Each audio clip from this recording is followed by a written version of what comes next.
So I made a slight lapse of judgment and judgment a little bit, kinda. Hello everybody, welcome to the stream. I'm so sorry. I need to apologize already. Did you spend on gacha? No, I did not. Wow, balikat! Yes! It's back! The balikat is back! Oy, si Lods! Oy, si Lods! Hello, Lods! Hello! Carl, welcome to the stream. Wait lang. There we go. Hi, Kizo. Hi, Uneng. Hi, Zhao Zhao Z. Welcome to the stream, everybody. Hi, Bigaz. Welcome to the stream.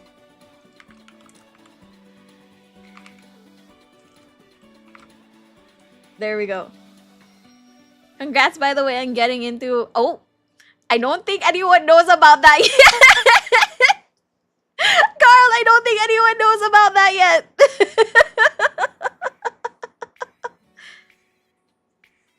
Oh, was it announced?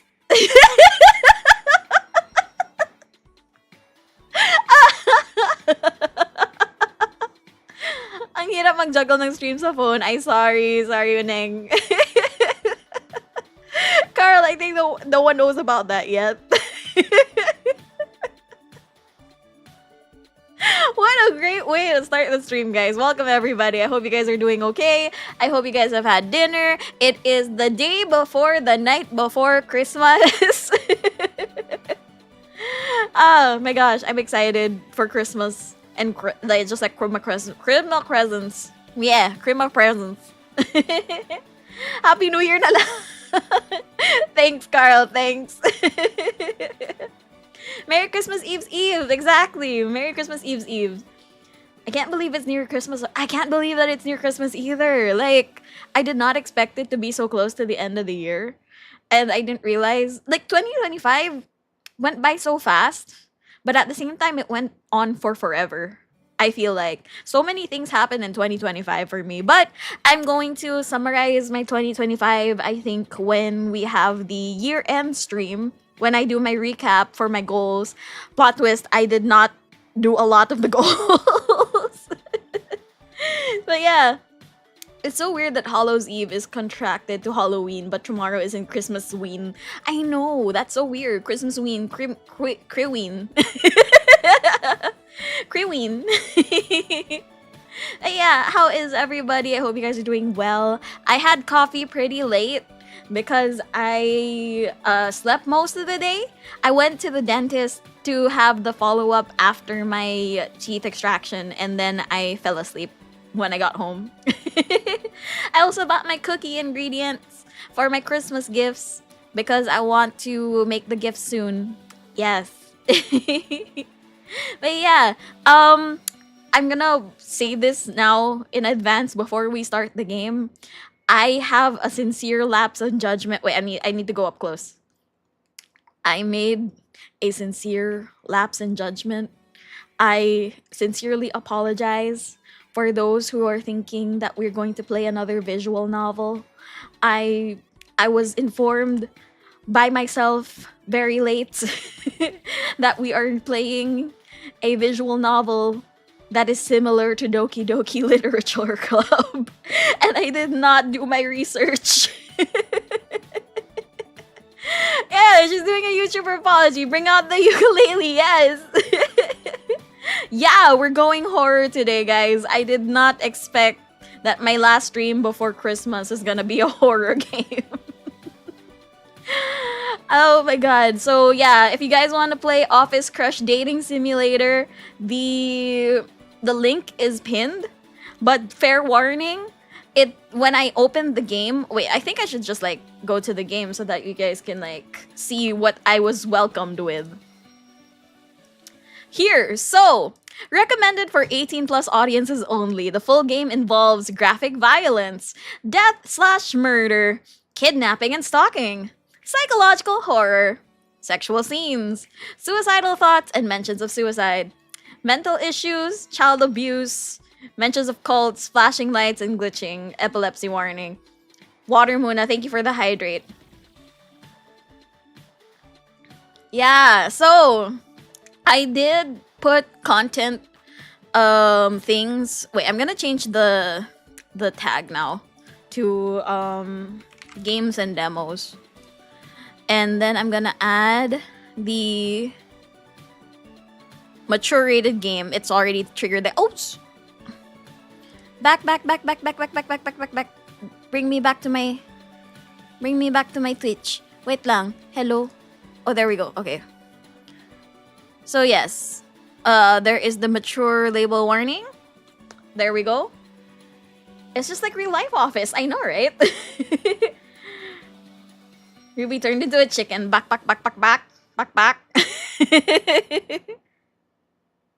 Hi, Biscuit. Welcome to the stream. I call that a regular Tuesday. Apparently it is.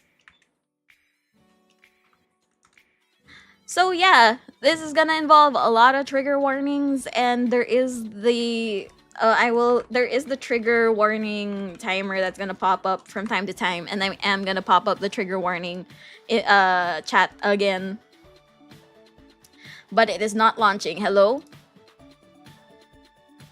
Why are you not launching?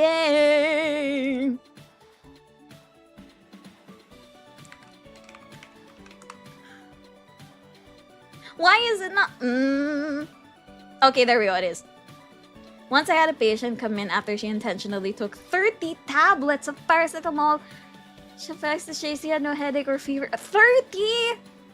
I feel like that's over. That's There you go. Be patient daw kasi. Sorry, I'm not patient. I'm not patient, sorry. It was a that's Is she okay though? I hope she's okay. I hope she survived. I hope she's okay. I like how the music stopped when I asked if she was okay.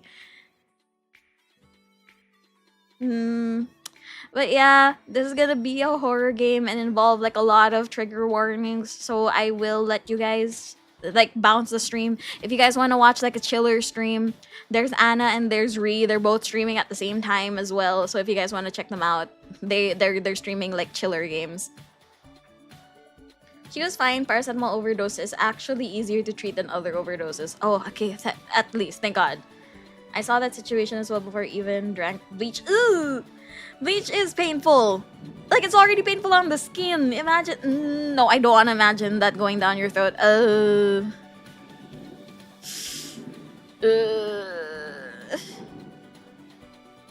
I'm so sorry that this stream is leading to, like, different ways. Please, okay. I'm gonna say this now for everybody who is here. I'm sorry, this is my fault. No, it's okay. It's okay. I completely understand. But I will let you guys know now that if you guys are thinking of certain things, if you guys are thinking of certain things like related to the topic, please seek professional help. I can accompany you as much as I can, but I can only do so much. So please, if you guys need to seek professional help, please do so. Sorry for bringing it up as well. No, it's okay. It's fine. No worries. Also, hi, Roland. Welcome to the YouTube stream. Professional wrestler? Not a wrestler! No! Not a wrestler. Professional help. I don't think a wrestler helps. Do they help? Wait, this is the axolotl one, right? Axolotl? I don't think so. Oh, hi, Sen. Welcome to the stream. Hello. Wait, why do I not follow you on Twitch? Wait. What do you mean I don't follow you yet on Twitch? But yeah, hello, Sen. Welcome to the stream. I am doing well. I'm doing great. I wish I could see you at where's that? At Cosmatsu. But I'm going on day 1 instead of day 2. I'm sad. I'm so sorry I couldn't see you. But I'm glad that you're in chat now. How are you doing? It is hi, Rubitusin. Yes, I am Rubitusin. Bugbugin natin para wala yung sadness. I don't know why that reminded me of Jacksepticeye. It's meme time. It's meme time. Gather all your friends. It's meme time. I'm jumping around. I don't know where I'm going. Sorry that everyone has to like jump from stream to stream. It's okay. It happens to everyone. What do you mean it happens to everyone? I don't want that to happen to you. I follow you now. But I hope you're doing well. I don't post anyway, girl. I am on a bus. Who we be? Grabe. Punch up time? Yes. Top of the morning. I'm doing okay, just chilling while working on a vid. Let's go. Have fun with the dating sim.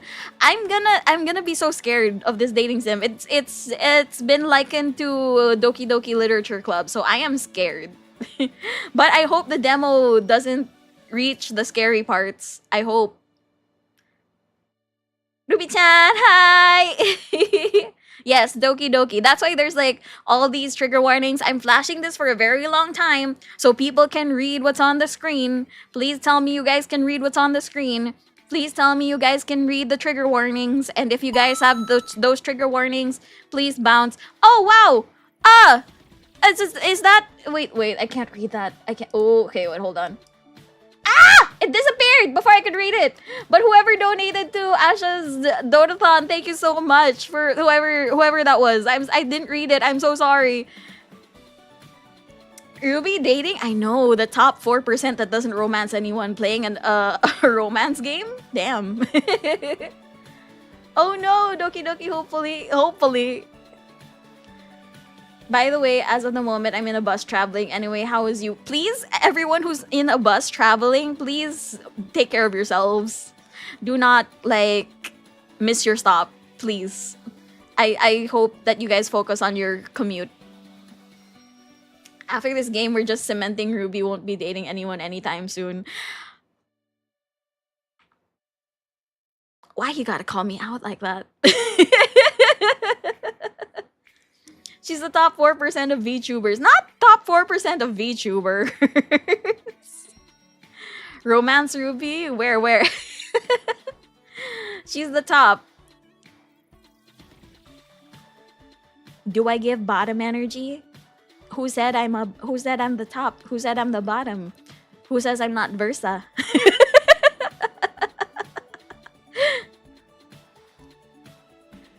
I'm commuting to the province to Visayas. Oh, take care! Kaya ka pala magpapare, Ate Ruby. No. Okay, for the context of Kizo's message, I kind of like gave a long real talk last night in the server to some people, and now I am known as the leader of Iglesia ni Ruby.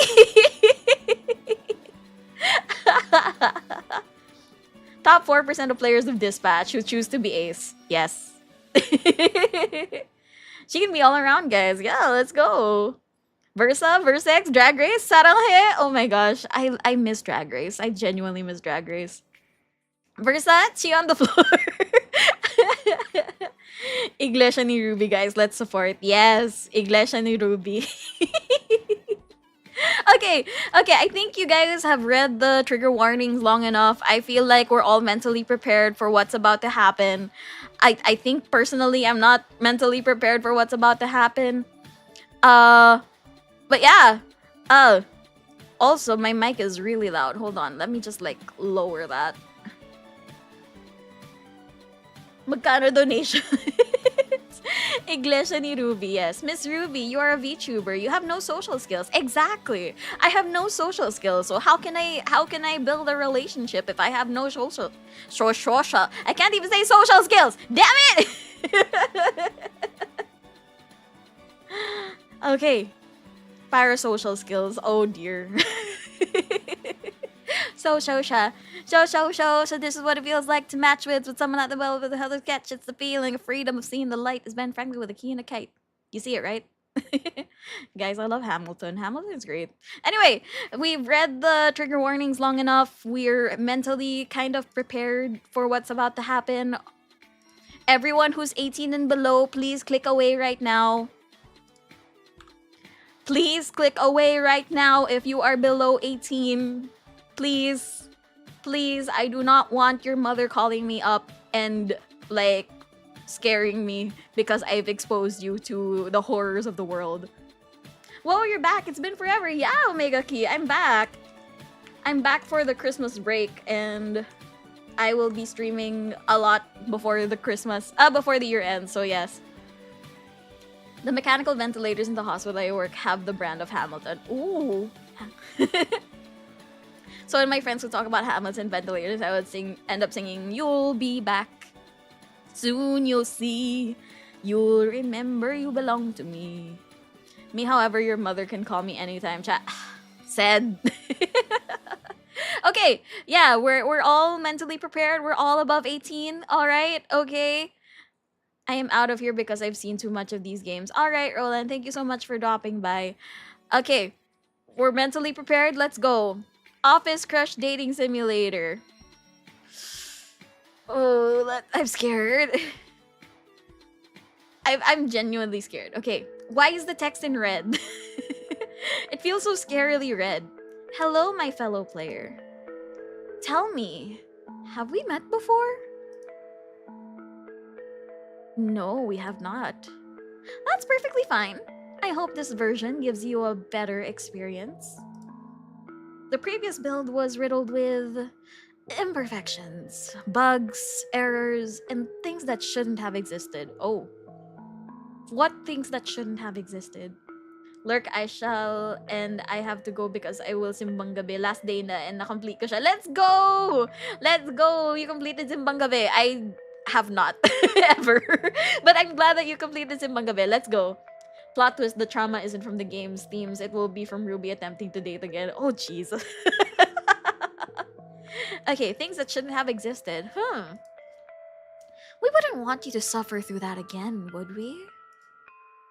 Have I spoken to you about the butterfly effect? Oh, this is so scary. This is so ominous. Why am I scared? You have not. Very well. The butterfly effect is the idea that even the smallest actions can cause the vast and uncontrollable ripples in the fabric of space and time. The butterfly effect, that feeling when you get into Dance Dance Revolution. No. From what I know about the butterfly effect, because I've watched Until Dawn so many times, it's like the butterfly, it's called the butterfly effect because the butterfly's wings, when you flap them, somehow the gust of that can spiral into becoming a whirlwind. So it's like one small action can lead to like the biggest things. And based on my personal history, I've seen the butterfly effect work a hell of a lot. Oy, natawa she knows the song. Are you talking about the I'm a little butterfly? Are you talking about that one?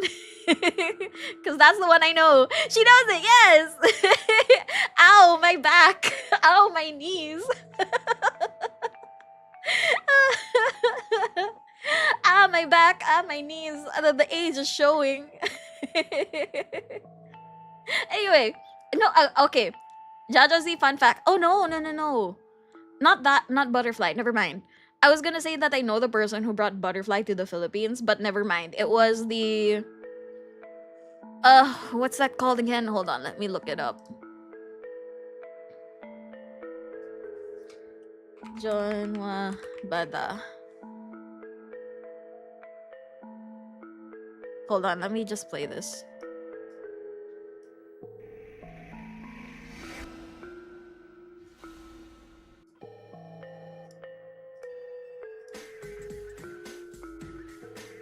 Oh no, okay. So I know the person who brought the other popular old song, which is the dun, dun, na na na na na na na that one. I know the person who brought that song to the Philippines. I don't know the person who brought the butterfly song to the Philippines. Oh my god, she is my age. My knees, my back. I'm sorry. I'm revealing my age. Anyway, continuing the game. The idea that a single flutter of a butterfly's wings could stir winds into a distant storm. So tread carefully, player. Every choice, no matter how small, may lead to consequences far beyond your imagination. Now, let me share a different kind of warning. Have you ever heard of the Hydra? Oh, we're dealing with Cthulhu. We're gonna deal with Cthulhu. The Hydra was a monstrous serpent born of ancient myth. Its many heads writhed in swamps, spreading fear and panic amongst townsfolk of the old. I mentioned Cthulhu. Yeah, you did, Jaja Z. Apparently, we're dealing with it. But even the bravest warrior was not able to slay the wretched beast. For every blade slashed across its head would cause 2 more to spawn in its place. Okay, so that's the Hydra, yeah. Causing a fruitless cycle of hatred and death. Over time, this creature warped into a metaphor, a symbol of futility. For in trying to eliminate a problem, person, or truth, you may only cause it to return, stronger, hungrier. A poignant lesson in how sometimes resisting can even lead to someone's demise. Don't you agree? 520? 520. Why is it glitching? 520? Why not 420? Now, what should I call you? Rosie. I'm just gonna click Rosie. Rosie. And your pronoun. Oh!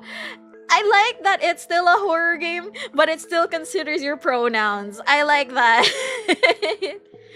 I'm gonna go she, her. Welcome, Rosie. Enjoy. Oh, our room is so cute. Hatsune Miku!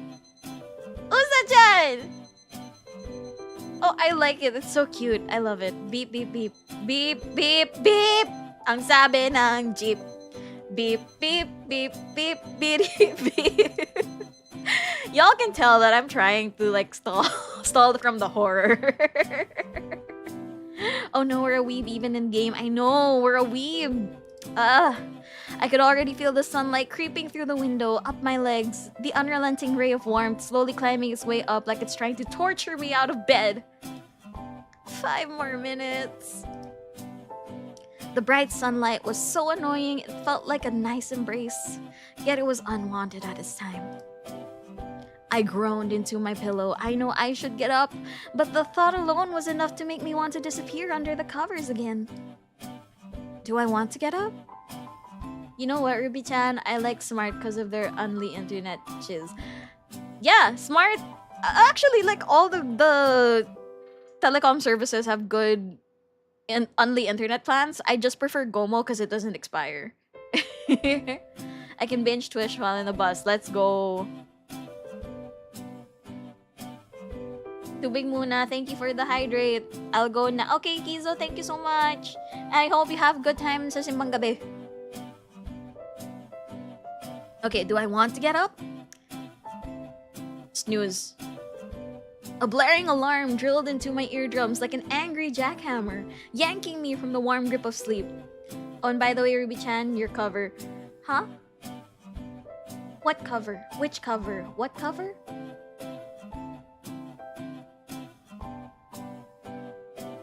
Which cover? What cover? I am unsure of what cover you're talking about. Are you talking about the Deck the Halls cover? Guys, if you guys haven't heard it yet, I did a kind of remix version of Deck the Halls for Christmas. So if you guys want to... Yeah, the Christmas Carol. Yeah, it's called Deck the Halls.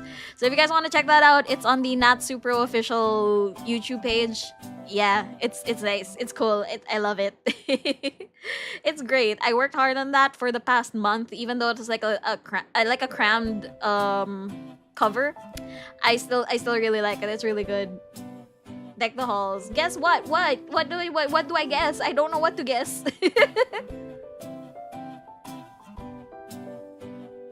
Pam pam pam pam. Okay, wait. While you say that, I'll continue. Groaning, I cracked open one eye and fumbled blindly for my phone in the dark, smacking around until I finally hit the snooze button. Okay, no, wait. You're not in the dark? You're not in the dark. The sun is literally creeping on your leg, like you said, so why are you in the dark? You're not in the dark. And I'd be like, sir, I'm supporting an artist friend. My boss was like, Karma, what is this? I'm glad that you're supporting. Thank you so much for the support. And I'm sorry that your boss had to hear my voice.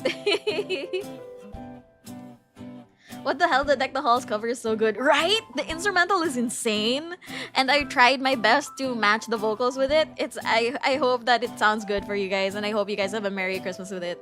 And he'd be like, okay, you can add up some covers made by your friends. Also keep it PG-13. Yeah, let's go! We love that! The vocals, instrumentals are insane. The instrumentals are insane, and I tried to match it. I hope that matched well and great.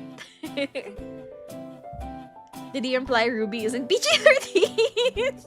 What do you mean? Yes, Deck the Halls is not PG-13, apparently.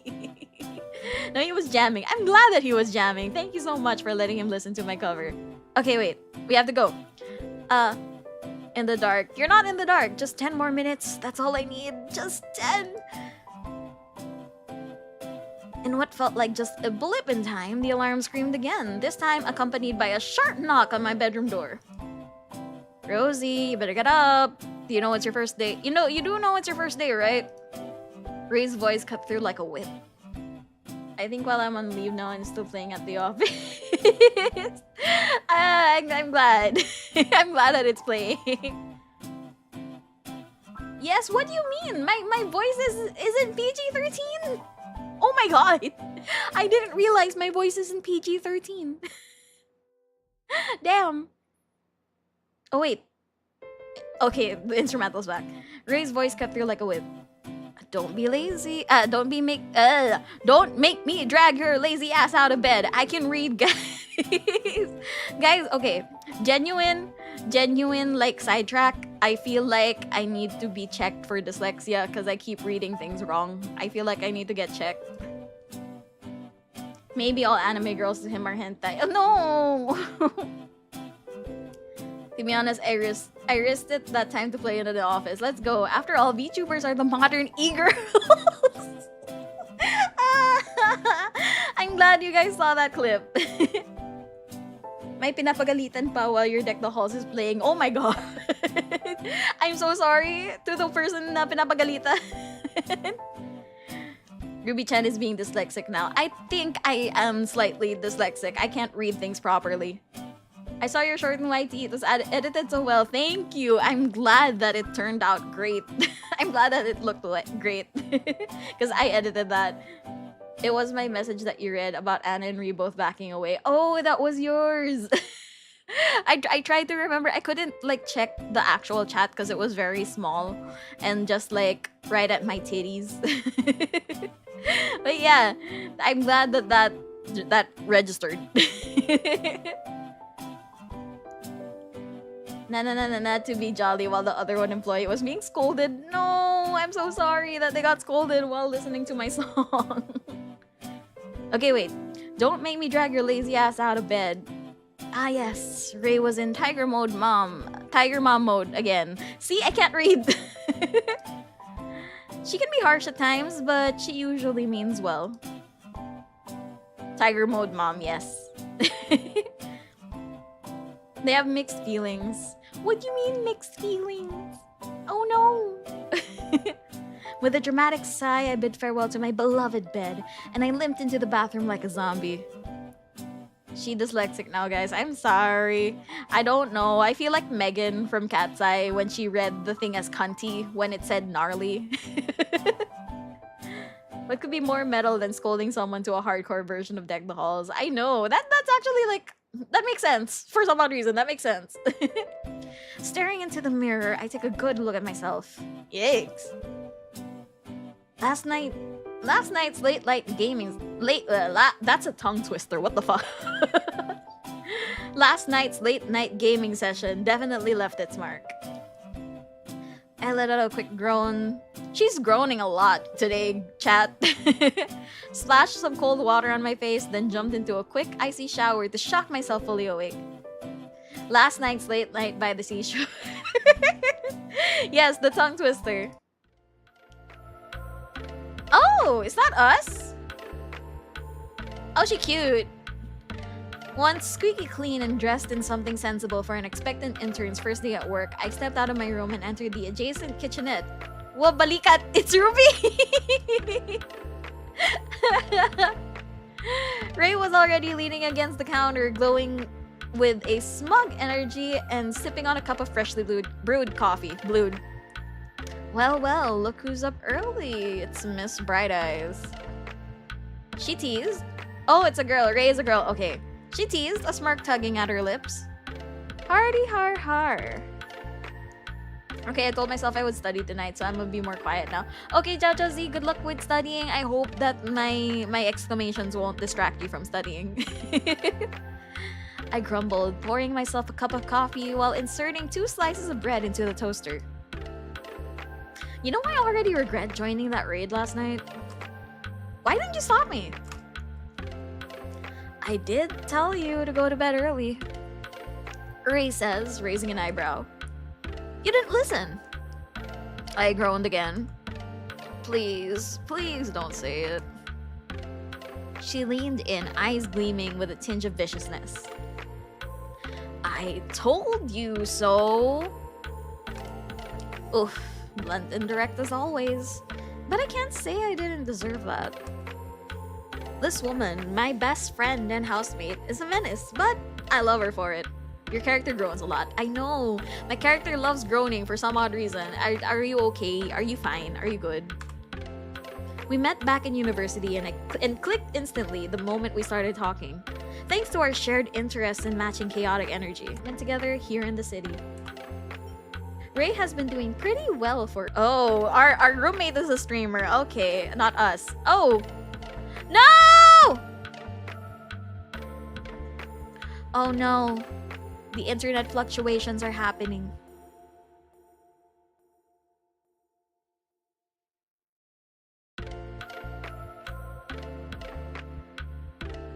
Are we back?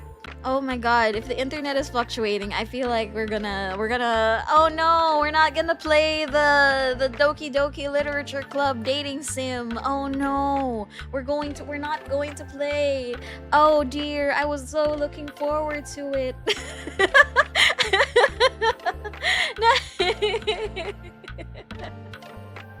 That is fine now. Okay.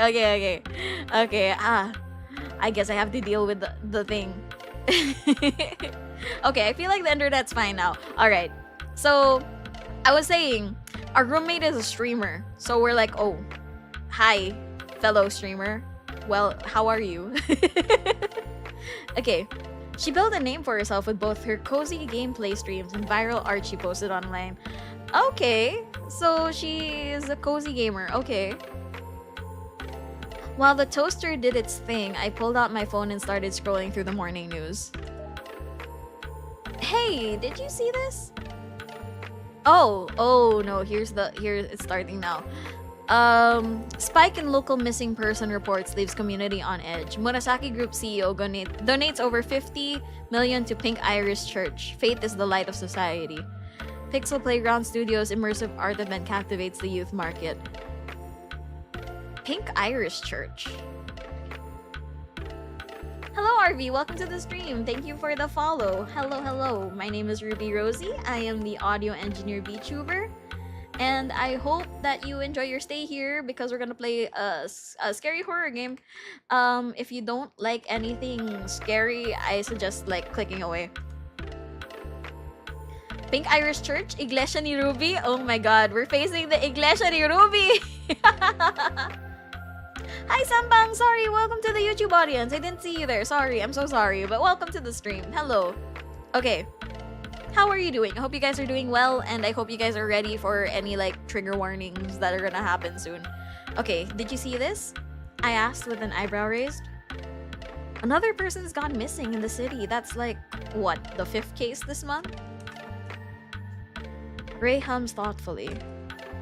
Creepy. Wonder if the police are even connecting the dots yet. You have to be careful out there, you hear? Also, the president of the Murasaki Group just made a huge donation to the Pink Irish Church. Like, 7 figures. Of course he did. Damn, that church be rich. Damn. Ray scoffs. Rich people and cults, name a more predictable combo. And oh, Pixel Playground Studios immersive art event is apparently a massive hit. Everyone's raving about it. Yaman ni Ruby, all hail Ruby. Grabe.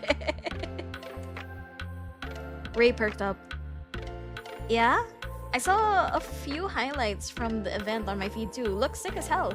Oh, okay, so the character in front of us is not us. It is Ray, our roommate. So that's our roommate. Okay. Oh my god, they're roommates.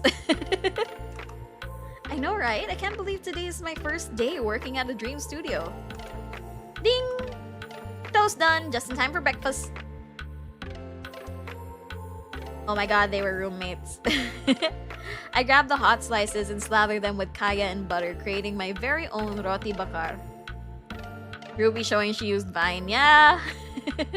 I was a Vine kid, slightly. Hi, yes. Hi, RV Sampang. Welcome to the stream. Okay. The sweetness of the kaya blended perfectly with the creamy butter, simple yet beloved by so many. It was the best kind of breakfast food anyone could wish for.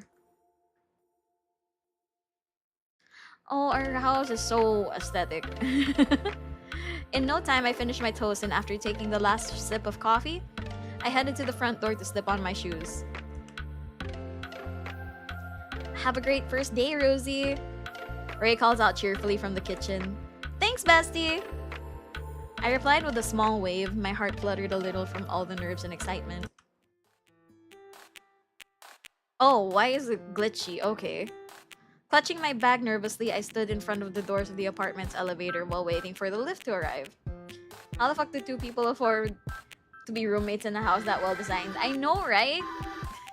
And they're just in their internship, like damn. Okay. Just as I stepped inside, I heard a voice call out from the hallway. Hey, wait! Hold the elevator! Mashing the open button, I held the door open for an anxious stranger. A few seconds later, a man with blinding white hair almost crashed into me in his haste. He was clearly out of breath, with one hand gripping the elevator door and panting nonstop. I'm from the Philippines. Oi, Philippines. Hey, Philippines. Hello. Welcome to the stream. I don't know why I started talking like that. But hi, yes, Filipino. Hold the elevator! Introvert instincts kick in and you mash close. Oh my god, yeah. I do that. I do that. But also, hoy, Zhao Z, you said you're studying. Hoy. Oh! Oh, they're pretty. They remind me of Gojo. Oh, hail my keyboard. My keyboard has Type-C to Type-C Discord that I can... Discord. My Type-C to Type-C cord that I can use to charge in the bus. Let's go! I finished one page in the time I said I would start studying. Study more! Hi, Baron! Welcome to the stream! Welcome to the stream. How are you? I am good. I am kind of scared because of the game, but we'll see how it goes. He panted. No problem, I said casually, sneaking a glance at him. Wait. How have I never seen this guy before? Okay, if my Oshi tells me to study, I will study. Let's go. I'm sorry again for being your Oshi. But go study. How have I never seen this guy before? How was I only finding out now that I was living on the same floor as such a good-looking neighbor? Whoa, chill there, girl. Ray was definitely hearing about this later. He had that hot boy next door charm going on with his stylish, bright, bleached white hair, piercings in his ears, in all the right places, and a sleek pair of brow piercings to tie the look together. Oh, okay. I get so scared of piercings that are not like earlobe piercings. And even then, I'm like, I get so scared with the earlobe piercings that like stretch and have big holes. Piercings just... The piercings they put me off and they're scary. The man pulled off the e-boy vibe, so oh dear. Just as I released my clip! The man pulled off the e-boy vibe so effortlessly it almost made me jealous. And that lady killer smile? He was getting me way too hot and bothered, and it's not even 9 AM yet. Whoa, chill, girl. Chill, girl. Damn. He just looks good. Damn. So, where are you headed? His sudden question caught me off guard. With that outfit on, you definitely look like you're on a serious mission. Girl ready to turn into a fountain for this man. I know, NDR. Welcome to the stream. Hi. Girl be thirsty and it's before 9 a.m. Like, damn, girl. Oh, it's my first day at work. I replied, fidgeting with my bag anxiously. I mean, it's my first day of my internship. Welcome to the working world. I'm currently working too. It would be a super crazy coincidence if we ended up working in Pixel Playground Studios together. Why would you say your workplace like that? Dude, you're talking to a stranger. Why would you name your workplace like that? My eyes widened immediately. Wait, no way! His eyes lit up. Wait, don't tell me you're interning at Pixel Playground. I blinked in surprise. How loud is the blinking? Was it like this? Or was it like... Either way, I feel like it wouldn't be that loud. Your character lives in the desert. How thirsty she can be. I know, right? Like, damn. Girl be thirsty. Huh? Yeah. How did you know? He laughed before tossing me a playful grin. Because I'll have you know, you're currently looking at one of your seniors. No way. Okay. He's my hot neighbor and hot coworker at the same time? Oh god, girl, chill. Woman, chill. I think I just maxed out my luck for the entire year. Ma'am. Hi, D-Slob. Welcome to the stream. Thank you for redeeming a ruby. Hello, hello. How are you? So many red flags. He looks like the UN. I know.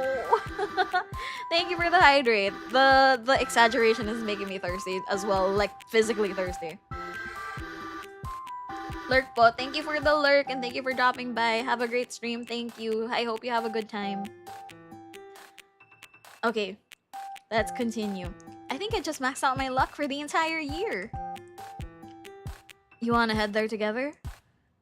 We can go together on my ride. I doubt Rico would be thrilled if he found out that one of his interns showed up late on their first day. Sure, let's follow the hot stranger. You know what? I feel like it's in character. Love your outfit. Thank you so much. I'm glad that my outfit looks great.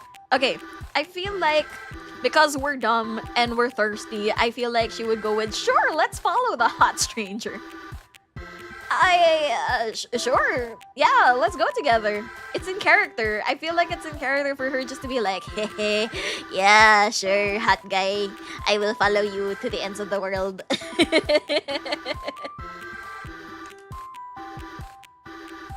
Oh my god, the warning sirens are blaring. I know, right? It's in character for her. Not for me, though. Upon arriving at the basement, we casually made our way to the parking area. I glanced around and tried to guess his mode of transport. What kind of ride would he suggest would such a dashing man use? A well-worn yet powerful motorcycle? An expensive sports car? Just as I wrapped up that thought, he stopped in front of a bright blue Vespa. Oh. Ah yes, our top 4% VTuber would never be smitten by the wiles of a red flag man. I wouldn't. I would not. How dare you assume that I will fall for a red flag man? Jeez. Then again, there's Caleb. Then again, there's Caleb. Okay, just as I wrapped out of that thought, I did not assume you would. No, and not you specifically, just like someone out there in the universe just assuming like, assuming. Oh my god, pareha kayo ni Rika, Caleb. Yes! Yes, Caleb. Just as I wrapped up that thought, he stopped in front of a bright blue Vespa. A cute, rounded baby blue Vespa. I wasn't expecting this in the slightest. No, honestly, he's... Girl, you say e-boy, I say performative-ass male. He just needs matcha, a tote bag, and wired earphones. He's fine. The difference between his edgy looks and his adorable bike hit me like a truck. Haha, car pun. Haha, car pun. This was the best example of gap moe if anyone was asked. Oh god, okay. Hi Beans, welcome to the stream. Hello Beans. Okay, just tell me one thing. I said, trying to stifle a giggle. Do you live here? Mr. Ruby-chan, hi! He looked a bit flustered. It's Case, and no, I don't, actually. Oh, did he come from a special night out? Ooh. It's a bit embarrassing, really, but I crashed at a friend's place last night because I was too hammered to ride back. Oh, okay. He spent a different kind of special night that I was thinking of. Yes. Hi, Kaiju. Welcome to the stream. He had a different kind of special night. I think that's why. Just passing by before I sleep. Have fun with the stream. Good luck. Have fun. Thank you so much, Beans. Thank you so much. Okay. He rubbed the back of his neck awkwardly. His cheeks turned a few shades redder, presumably from recalling the embarrassing events of last night. Do you know who Vincent Lim is? Vincent Lim?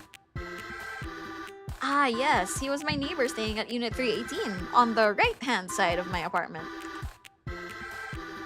He rears a ridiculously adorable Persian cat, which he accidentally let out once. I remember Ray and I spent a whole morning hunting the rascal down to return it to its rightful owner, and he ended up treating us to dinner as a gesture of thanks afterwards. If Case was a friend of Vincent's, I figured he was trustworthy enough, right? So nice, both of you are friends. That's nice. That's nice. That's real nice. Yes, it's really nice. Yes, nice. Very nice. Super nice. 100% nice. Yes. Case handed me a helmet. Safety first. I took it with a small nod. A moment later, we were zipping through the city streets on our way to Pixel Playground Studios. Murasaki Tower. We pulled into the underground parking lot not long after. I climbed off the Vespa and busied myself with tidying my face and hair as Case went to the parked scooter. It wasn't long after we made our way to the front entrance of the building. As the doors to the lift slowly closed, Case turned to face me. Hey, intern, how rude of me. I just realized I haven't gotten to know your name yet. Oh, yeah, call me Rosie. Rosie. He repeated it slowly as if savoring the sound of it. Oh, I don't like that phrase. I don't like that sentence. Well, isn't that a pretty name? He whistled. How do you whistle that? Isn't that a pretty name? How do you whistle that? Kinilabutan ako. I had to look up from study. Sorry, Jajazi.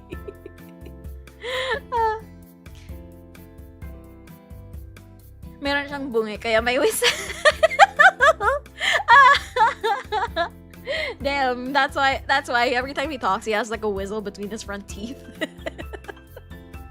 Okay, my cheeks immediately flushed at the compliment. I immediately looked away, hoping that he hadn't noticed. The elevator chimed when we arrived at the office lobby, where the reception came into view. I was told to wait at the lobby first, I said while exiting the elevator. Alright, see you soon, Rosie. He smiled, all dimples and irresistible charm in my face. God, he made it impossible to forget his presence. I don't like how thirsty our character is. It's like, oh, you're laying it on too thick there, girl. I could feel the heat still lingering on my face. That smile, that voice. Case might actually be the death of me. Oh, famous last words, girl. I just made my way to the reception desk, just past the lobby, and introduced myself. Good morning. I'm one of the new interns. Today's my first day. May I know where the training will take place? The receptionist gave me a polite smile and pointed towards a nearby hallway. You'll find the meeting room in one of the doors flanking at that corridor. It's the second door to the left. I've been told another intern will be joining you. They should be arriving soon. I gave her my thanks and nervously sauntered in that direction. The meeting room was empty, save for a dainty purse perched on one of the swivel chairs. Oh look! It's the poster of the game! And then another really cute poster of another thing that I don't know, but it's the poster of the game! It must have been from one of the interns, but there were no signs of them anywhere. I glanced around with an anxious look on my face. New places always made me feel a bit uneasy. I took a seat towards the middle of the meeting room and began scrolling through my phone feed to pass the time. I tried my best not to let my over-anxious mind take over. A few minutes later, the meeting room door opened to reveal a girl around my age, wiping her hands with a napkin. Oh, she's cute. I like her dress. Her tidy brunette bun and frilly floral dress made her seem like a nice person to talk to. Even while idle, she had a resting smile that made her look friendly and approachable. I offered her a smile. Yes, I offered a smile. Hi, are you an intern too? She shot me a glance, then began staring me down from head to toe. Not long after, she replied with the look I least expected. Pure disdain. Oh. Without a word, she turned her back away from me and shifted her seat as far away as possible. She began clacking the screen of her phone with her sharp nails, totally ignoring me. Oh, okay, ma'am. I'm so sorry that my presence is disturbing you. Oops, did I accidentally do something wrong? There was a stony silence in the air. I decided to play it off coolly by pretending to text Ray. I won't lie, it stung my self-esteem a bit to have received the cold shoulder instead of an opportunity to make a new friend. Guess I'll have to try again some other time. Just as the silence seemed like it was going to stretch into forever, the room door finally opened. It was a man! Oh my god, it's a man! It was a man. He wore a fitted purple waistcoat over a crisp white shirt, which was paired with a pair of sleek black slacks. Oh, he's purple guy. His presence was striking. If I could use 3 adjectives to describe him, it would be clean-cut, polished, and effortlessly composed. He looked handsome with his dark hair neatly styled, a pair of thin-framed glasses perched on the bridge of his nose, adding to his sharp, intellectual aura. My eyes widened in anticipation.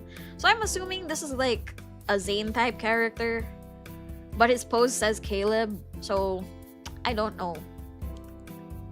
I had seen this man before. It was through the screen. He was Mr. Riku, a creative director of Pixel Playground Studios, whom I had the pleasure of meeting during my first Vroom interview. Instead of Zoom, it's Vroom. Even though his video back then was in low resolution and his voice lagged at times, he still managed to radiate a potent, intimidating aura. Why would you say potent like that? Why would you add potent to that kind of sentence? I don't like the word potent used in that way. So now that he was standing right in front of me, I could see that he exuded more confidence than I initially thought. He looked like the kind of man who had an iron grip on every aspect of his life, from his career down to his personal life. Down to the finest details. Maybe that was why he held such a top position in the company? There should be one more of you joining us this morning, Riku said while glancing at his watch with a subtle frown. And yet she is late. I hope both of you interns don't mind waiting. I don't like repeating myself. We had no choice but to nod in response. He then strolled up to the front of the room where a whiteboard stood, and he began writing down points with a marker in swift, precise strokes. But before he could finish writing his first sentence, there came a knock on the door, and right as Mr. Riku was about to open his mouth to speak, the door burst open, revealing a tall girl. She had a grin so wide it lit up the whole room. Oh, why would you wear that on your first day, though? Why would you wear that kind of outfit on your first day of work? Intern, why would you wear a crop top? Even though this is a creatives company, why would you wear a crop top to work? Sporting a pair of baggy cargo pants, a bundle of necklaces layered together, and a cropped jacket over a band tee, she looked like she was ready for a new streetwear launch photo shoot rather than the first day of an internship. Yeah, it does sound like it. She quickly turned her gaze to face everyone in the room and flashed us an apologetic grin. She was so charismatic and charming that she made it impossible to not to forgive her. I hope I'm not too late. I glanced at my phone. It was 9:02 a.m. Please be more punctual next time, Miss Prakash. Prakash? Is that how you say that? Prakash? Riku said curtly, eyes still glued to the whiteboard. Take a seat. We're starting the training soon.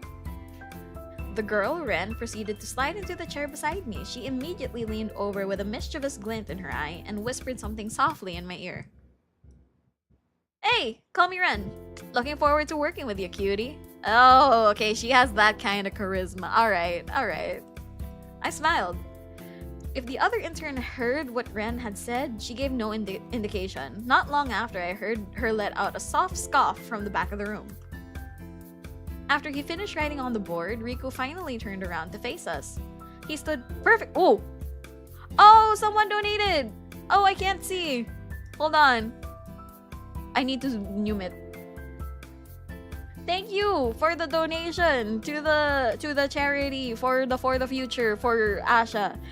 If you guys want to participate and donate to help out those affected by the recent typhoons, there is a message that will pop up from time to time for hope.exe, and you guys can donate there. We're trying to reach a end goal of $5K. Hopefully we can reach it by the time the campaign ends, but yes. After he finished writing on the board, Riku finally turned around to face us. He stood perfectly straight with his hands clasped in front of him. Very prim, very proper. Great! Now that everyone is here, let us begin. Welcome, interns! Today marks the beginning of your internship at Pixel Playground Studios. I am Riku Murasaki, a creative director. I'll be guiding all of you throughout your whole duration here. His presence commanded attention. He was uber composed and looked like he tolerated no nonsense. Hi Cashew! Welcome to the stream! Hello, how are you? It has been a while. Hello, how are you? I hope you're doing great. We're playing a otome game turned horror game called Office Crush Dating Simulator. So if you are sensitive to a lot of trigger warnings, I suggest not watching the stream. You can watch like another person's stream like Ree or Anna. But yeah, this is gonna be a bit trigger warning-y. New outfit? Yes, I'm wearing a new outfit for Christmas. Yeah. Okay, continuing the game. Before we begin training, I'd like each of you to introduce yourselves. You'll be working closely together, so it's best to get familiar with one another now. I was dreading this. The intern in the pink floral dress stood up first. She began speaking in a sweet voice and wore a cheerful smile the entire time. My name is Pini Lai. I'm 23, and I hope to learn more about how to be a good production assistant at creative events. I hope to learn more about the studio's operating workflows and hope to gain valuable experience working with the team during my time here. I feel so honored to be here. Oh, I'm putting on the whole like cheery plastic tone for her because so far she's been like maldita. I don't know how to translate that in English, but she's been very maldita at the start. And now she's just like, oh, it's the big boss. I will be hyper and cheery for you. So yeah, it's like, okay. Okay, Peony. She gushed before sitting back down on her seat in a cutesy manner. Her demeanor was completely different from earlier. Ren was next to introduce herself. She stood up and flashed a laid-back smile. Ren Prakash the name? I hope to learn more about graphic design during my time here. Super stoked to be working with everyone and seeing where things go. You know what I mean? Maldita, snooty, snobby, maldita. Ah, I guess that's the closest to it. Like snooty or snobbish. Yeah, being snobby. Yeah, I think that's the closest to it. She plopped back down on her seat, seeming like he had given up on lecturing her, and for now, Mr. Rico remained silent at the lack of formality. It was my turn. I stood up slowly, trying not to let my jittery nerves get the best of me. Hey everyone, I am Rosie. I hope to learn more about event design during my internship. I look forward to learning a lot and get lots of quality guidance while I'm here. I quickly sat back down. We're a nervous wreck. We're thirsty and a nervous wreck. Riku clapped his hands together. It was a firm sound that pulled our attention back to him. Alright, now that introductions are out of the way, let's talk about what you're actually going to be doing around here. Pixel Playground Studios' philosophy has always been about blending creativity and tech to turn heads and make an impact. We are known for organizing hyper-immersive events. Pop-up exhibits, public art installations, and interactive campaigns are just a small fraction of what our amazing employees are capable of doing. In short, our vision is to bring art to life in ways that people can actually engage with, not just look at. He turned around to face us with a placid smile on his face. What is placid? I keep reading the word placid. I never found out what placid means. Hold on. Placid meaning not easily upset or excited. So placid is just mid. Placid is just mid. Nene, no, not flaccid. But hi, Nene, welcome to the stream. Not flaccid, placid. Placid is just mid. Okay. Happy Tuesday! Happy Tuesday! Happy Tuesday, everybody. So, for all of your internships, no one is allowed to just stand around and look pretty. We're going to get every one of you involved in a project. Thank you for redeeming a ruby. I really should set some goals for like when people redeem rubies so that like you guys are incentivized or like para hindi sayang yung pag-redeem nyo ng ruby, if that makes sense. Okay. We're a lean team and we run a tight ship with even tighter deadlines, so every hand matters. First up, you'll be learning about how to manage multiple projects. Don't freak out. I'm not expecting you to take charge of a whole event right from the get-go, but you'll be helping the team keep track of what needs to get done. Think schedules, task checklists, liaising with customers and vendors, and making sure nothing falls through the cracks. All of you will basically be the glue that helps keep our operations running smoothly. Second, we'll get you involved with our social media team. We work a lot with the public, so advertising and promoting what we do is also a big part of the job. You'll be helping the team to generate social media content, which involves brainstorming captions, picking key visuals, and arranging an appropriate social media calendar pre and post events.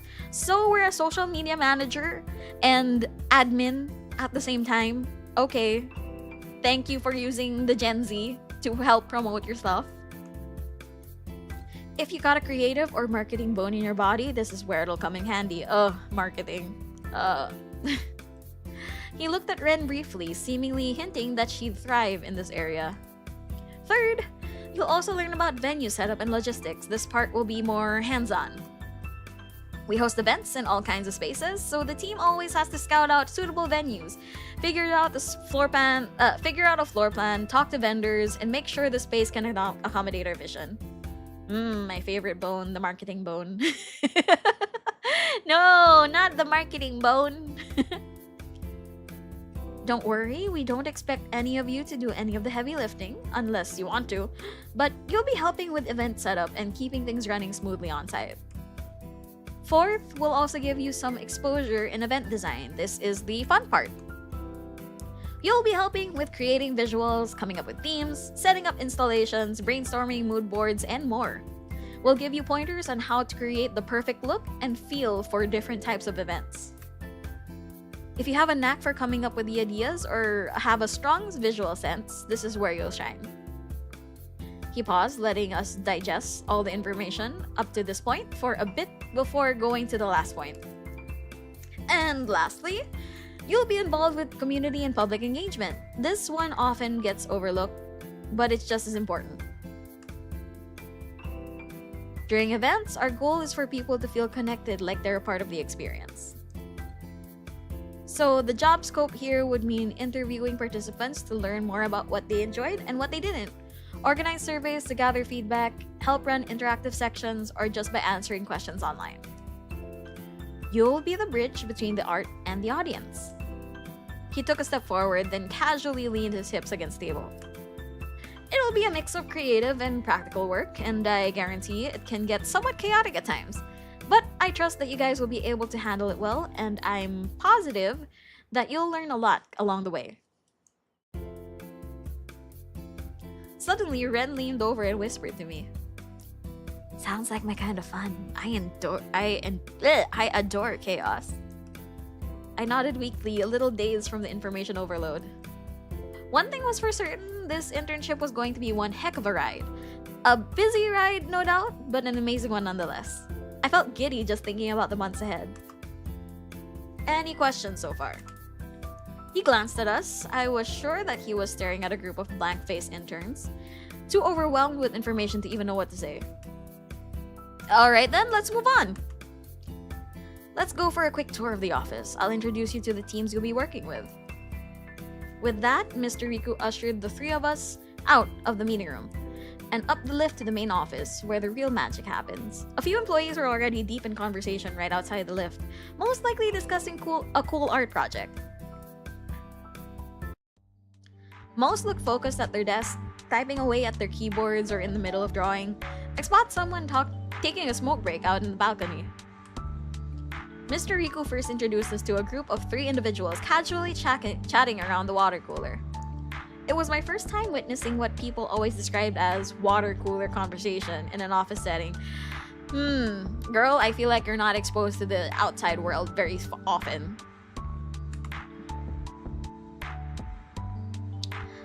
Oh, okay. There was an intimidating-looking lanky woman in a crisp white shirt tucked into beige dress pants. A friendly short woman dressed in head to toe in pink, and a stern middle-aged man in a light blue shirt with a bright orange necktie and brown pants. Okay. Good morning, everyone. These are our new interns. I'm bringing them around to meet the team. The tall woman gave us a tight-lipped but polite smile. Hello, sir. Welcome to Pixel, interns. The shorter woman clasped her hands together in an excited manner, and her eyes lit up in glee. Aw, how adorable! So nice to see fresh new faces around. Gosh, I remember when we were that young and bright-eyed. Remember, Alice? She beamed, clearly thrilled with seeing all of us. The tall woman named Alice merely nodded in reply, her expression still stony cold. To be young again. Well, if any of you need help, you can come to Uncle Kareem, alright? He gave us a warm, fatherly smile. Interns, say hi to your colleagues. This is Alice, Beatrice, and Mr. Kareem. Alice is my personal secretary. She manages my schedule, paperwork, and keeps everything running smoothly around here. She's a lifesaver. Beatrice is our marketing and PR manager. She handles external comms, promotions, and media relations. Her job involves making sure the world knows who we are and keeps them coming back. Mr. Kareem over here is our exhibition coordinator. He works closely with local artists and oversees the setup of the majority of our art exhibitions. For a while, I felt a sense of pride for being a part of something great. Do you guys ever get that feeling? Like when you're an intern and then you're just like, oh, I realize this company is actually like really, really good and like they actually have a lot of important things going on and I'm glad to be of importance. I got that like a couple of times in my internships. After excusing ourselves from the group, we tailed Mr. Riku back to the main work floor, where the real work and chaos was happening. Who should we speak to? Ooh. The guy with the bleached white hair, I'm assuming that is Case? The guy with the long blonde hair, I've seen art of him. The guy smoking at the balcony, that's I don't know how to describe, like I don't know the descriptor for that. The guy with red eyes. I've never had an office internship, so I do not know these things. It's basically, internships are actually really cool. Medicine internship, you feel dumb because you don't know anything. Honestly, that's the same with like all other internships. You just realize, oh, I everything that I learned in school was not preparing me for this moment. That's how internships usually feel. I think I'll go with the no. We already met him, so I'm gonna go with The long blonde hair guy.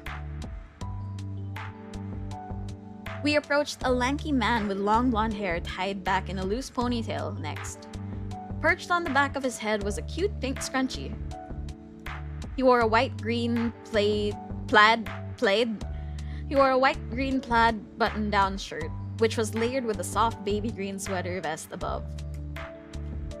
He was plaid. He was certainly the type of person to prioritize comfort over aesthetics. I get that. As someone who's like, I can wear anything? Okay, I'm gonna be comfortable. I don't want to be uncomfortable the entire day. I get that. I get that vibe. He had a focused, almost stern look while staring at his screen, but the moment he noticed us, his expression softened into a warm, sweet smile. It was only then we approached his cubicle that I noticed he was wearing something else. Bandages. Oh? They weren't obvious right away, but the bandages wrapped around the base of his neck and wrists would peek out of his outfit whenever he moved. Oh, why does he have bandages? If I hadn't been paying attention, I would have missed them entirely. Oh yeah, I do see it. You guys see that, right? The neck. There's like bandages there. Huh, okay. Why does he have bandages? I wonder what happened. I hope he is okay. Riku greeted the man warmly. Hey Noelle, great to see you working hard. These are our new interns. Mind introducing yourself and what you do?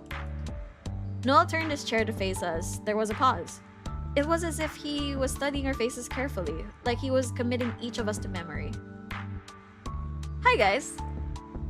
He began speaking in a calm, mellow tone. I'm Noelle, 27, a graphic designer at Pixel Playground. He gestured to his monitor. I handle all the visual materials for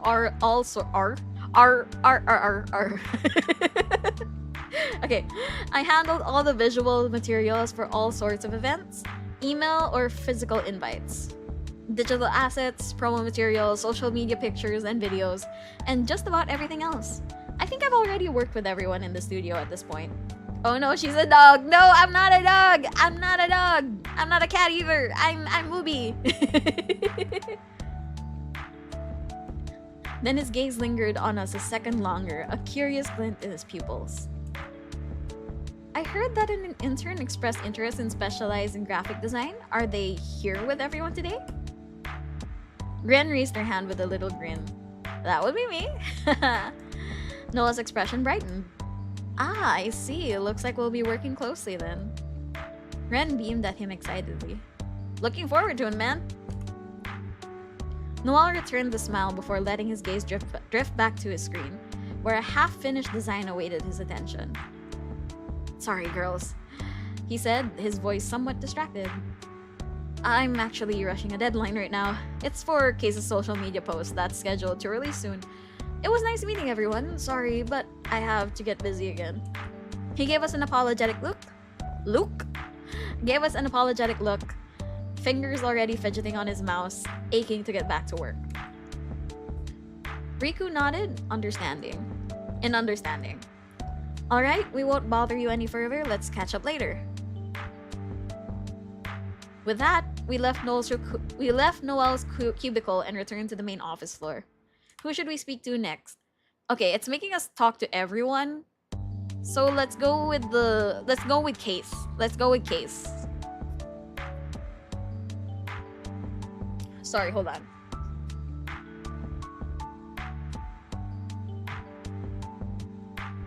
My nose is getting sniffly. I remember that this happens every time I stream. My nose is getting real sniffly.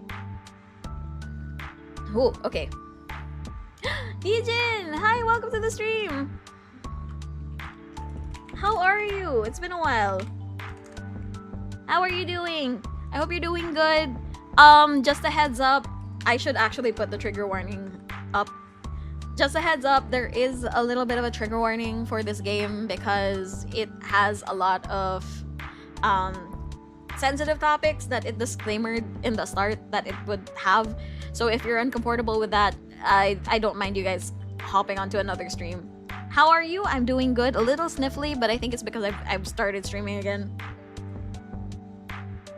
Wow. Okay. There we go. Okay, let's go. Mr. Riku brought us to meet a man with bleached white hair, the name on his cubicle read Case. He looked like he was taking a short break from staring at his screen for too long.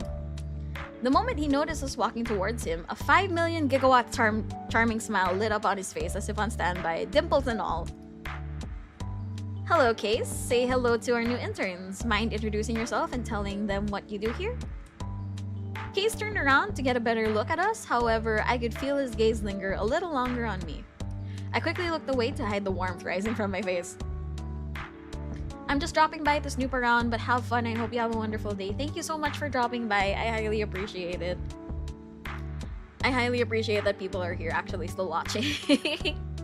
Alright. Hello there, interns. I'm Case, your charming and extraordinary social media strategist, here at your service. He shot us a playful wink before continuing. Wow, he's the winky boy. Wink. Wink.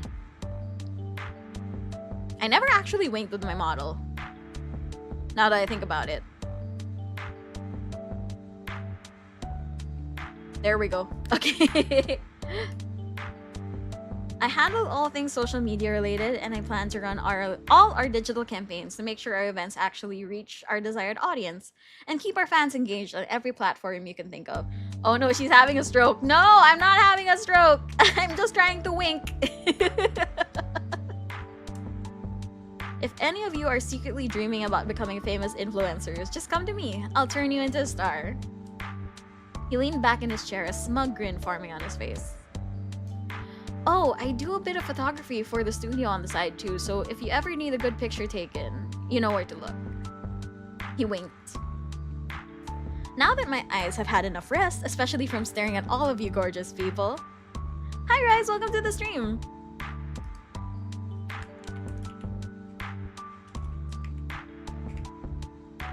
Hello, how are you? I hope you're doing well. For everyone who just hopped in, again, this game has a lot of trigger warnings. So if you guys don't like anything triggering, I suggest like clicking to another stream. But I'm glad that you guys are here. I'm glad that you guys are here while I am also getting scared.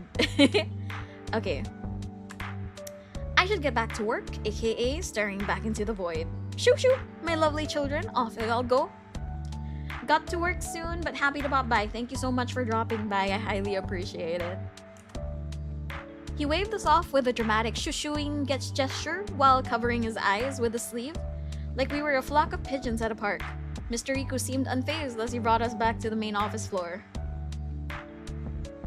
Who should we speak to next? The guy smoking at the balcony. Oh, okay. Redhead. We approached a tall man who was rocking a ginger buzz cut out on the balcony. He was leaning against a railing, coolly burning through a cigarette.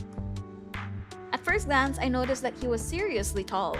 He towered over all of us, including Mr. Riku. On top of that, he was built like a brick wall.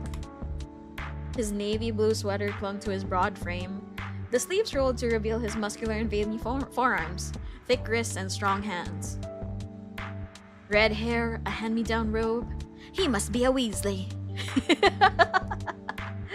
Damn. A maroon leather jacket hung off his shoulders, and his gray slacks, a size tad too small, clung tightly to his muscular thighs. The guy looked like he stepped straight out of an ancient Greece, with the way he was sculpted like a Greek god. He looked like the look he shot us was just as intimidating. I studied him up close. Something suddenly tugged at my memory. There was something oddly familiar about him. His profile, the way he carried himself. Hi Jan, welcome to the stream. Hello, hello, how are you? Okay, I couldn't quite place a finger on it just yet, but I was certain I'd seen him somewhere before. For some reason, I had a feeling our history stretched way back. His stern look instantly vanished the second he noticed us approaching. In its place was a charming, boyish grin which helped to soften his rough-looking demeanor. For just a moment, his towering, chiseled Grecian soldier resembled more of a gentle giant than someone who could crush you to smithereens with a single flick of his wrist. I actually have a coworker like that. Funny enough, he's watched my streams. I have a coworker that I've known since college, and back when we were in college, I tried joining an org where he was at, and the first time I saw him, I was like, oh dear, this guy looks like he could crush me with his hands.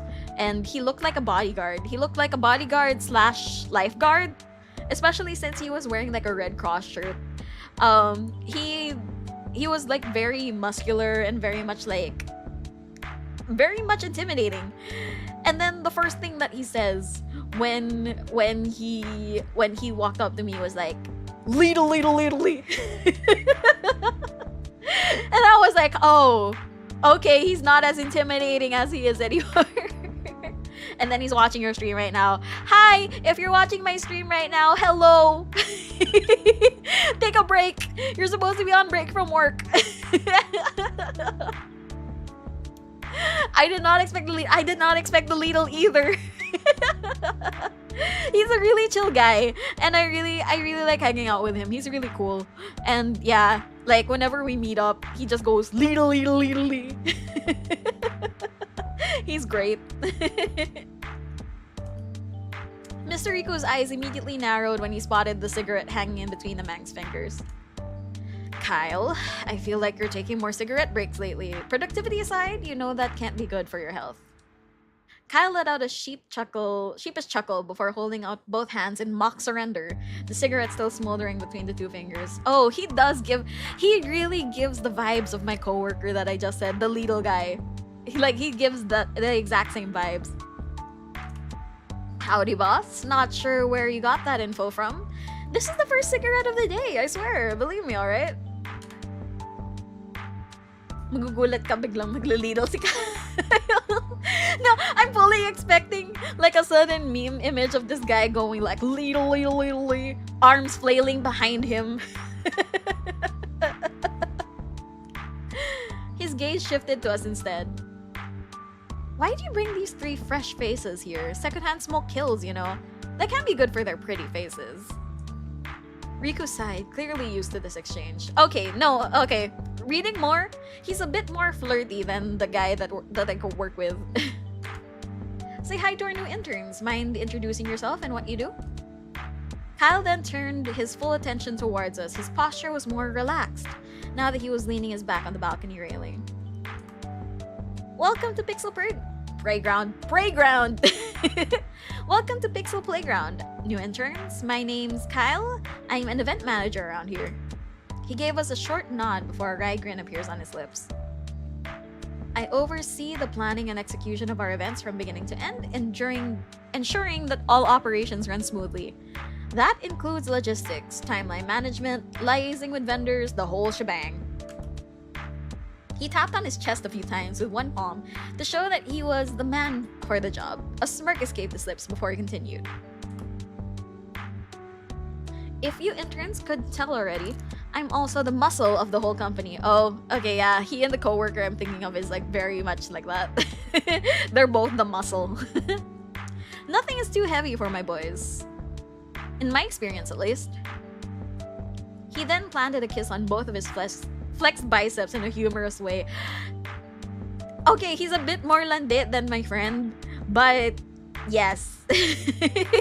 Other than that, the whole vibe is yes. It's 100% like coworker. All of the people in this company are horny. They kind of are. They're all malandi. I don't like that they're all malandi. Something's going on if they're all malandi. That's an HR violation. Now that I think about it, that's an HR violation. There's a gas leak. It's making everyone delusional and malandi. There was a hint of pride in his voice when he said that, but it was more playful than arrogant, really. For someone who looked like a walking tank, Kyle seemed like a surprisingly warm person to talk to. Who unironically kisses their own biceps? Johnny Bravo. Yeah, he's being Johnny Bravo at the moment. I mean, if he had blonde hair, he would be Johnny Bravo, basically. Strangely, that feeling of familiarity was still there, gnawing at me at the back of my mind. Something about his voice, his smile, I still couldn't place a finger on where it was coming from. Mr. Riku's face muscles tightened slightly as the cigarette smoke wafted too close to his comfort. He tried fanning it away from his face so as not to breathe in the harmful chemicals. It was obvious that he was displeased with Kyle's self-destructive habit, but was restraining himself from starting another argument in front of the new joiners. Alright, it was nice meeting you. We'll be taking our leave now. A short pause later, Mr. Riku shot Kyle one last glance. And Kyle, the invoice from last vendor, please. Kyle responded with a cool salute. The corners of his lips formed a cheeky grin. Hey, Captain. With that, Mr. Riku led us back to the main office, leaving Kyle to enjoy the remainder of his smoke break in the early morning air. Who should we speak to next? I feel like it's gonna be a jump scare with the guy with red eyes. So I'm gonna click and then I'm gonna be so scared. Oh, okay, it's not a jump scare. He's literally a guy with red eyes. Okay. Mr. Riku led us to a cubicle belonging to a quiet, mysterious-looking man with red eyes. An open black button-down revealed a red t-shirt underneath. He had decided to finish the look with black knee-length shorts. His style leaned towards the casual side. It was apparent that he cared more about his comfort than anything else, and yet it didn't look out of place in this office setting. There haven't been any horror elements yet aside from the glitchy 520. Honestly, yeah. I'm like, where's the horror? I don't want it to happen. I'm glad that it's not happening yet, but the fact that it's not happening yet is making me very scared. Ruby is jumping at shadows. I know! I'm sorry. I'm a big scary cat, okay? I like watching ARGs and explanations of ARGs, but I don't watch the ARGs itself because I'm very scared. Stream might finish before we reach horror. What is an ARG? Stream might finish before we reach the horror, yes, hopefully. ARGs? Is that a shout before you die? Arg! No, it's a pirate yell. Arg! No, ARGs are something reality games. I forgot what the A means. ARG meaning. Okay, ARGs are alternate reality games. So they're the games that are like arg legally. So it's like what's this? Alternate reality games are games where it's like, oh, you don't expect that it's a game, but then once you look into it, it's like it blends the real world with a bunch of puzzles. Perfect example for an ARG is like I was obsessed with Hello Neighbor. Hello Neighbor. Was it? Hello. Oh, Welcome Neighbor. Welcome Home. There. Welcome Home, not Hello Neighbor. Welcome Home ARG. It's a rabbit hole that I feel like I'm gonna do a stream on when I'm brave enough. But yeah, it's a really nice ARG if you guys are willing to like look through it. Okay, we almost couldn't even make out his silhouette with the way he was hunched over like a shrimp at his desk. But if his intention was to remain a fly on the wall, the vivid red of his eyes made that night impossible.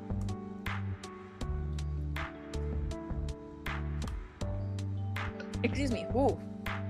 Okay.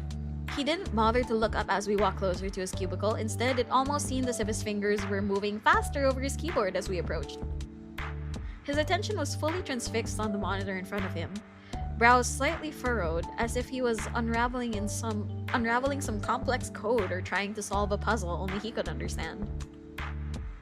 The way he was hyper-focused on his work made me feel like he had built a wall between himself and the rest of the world. And right now, we were stuck on the other side. Mr. Riku cleared his throat. It was enough to snap the man out of his self-inflicted hyper-focus trance.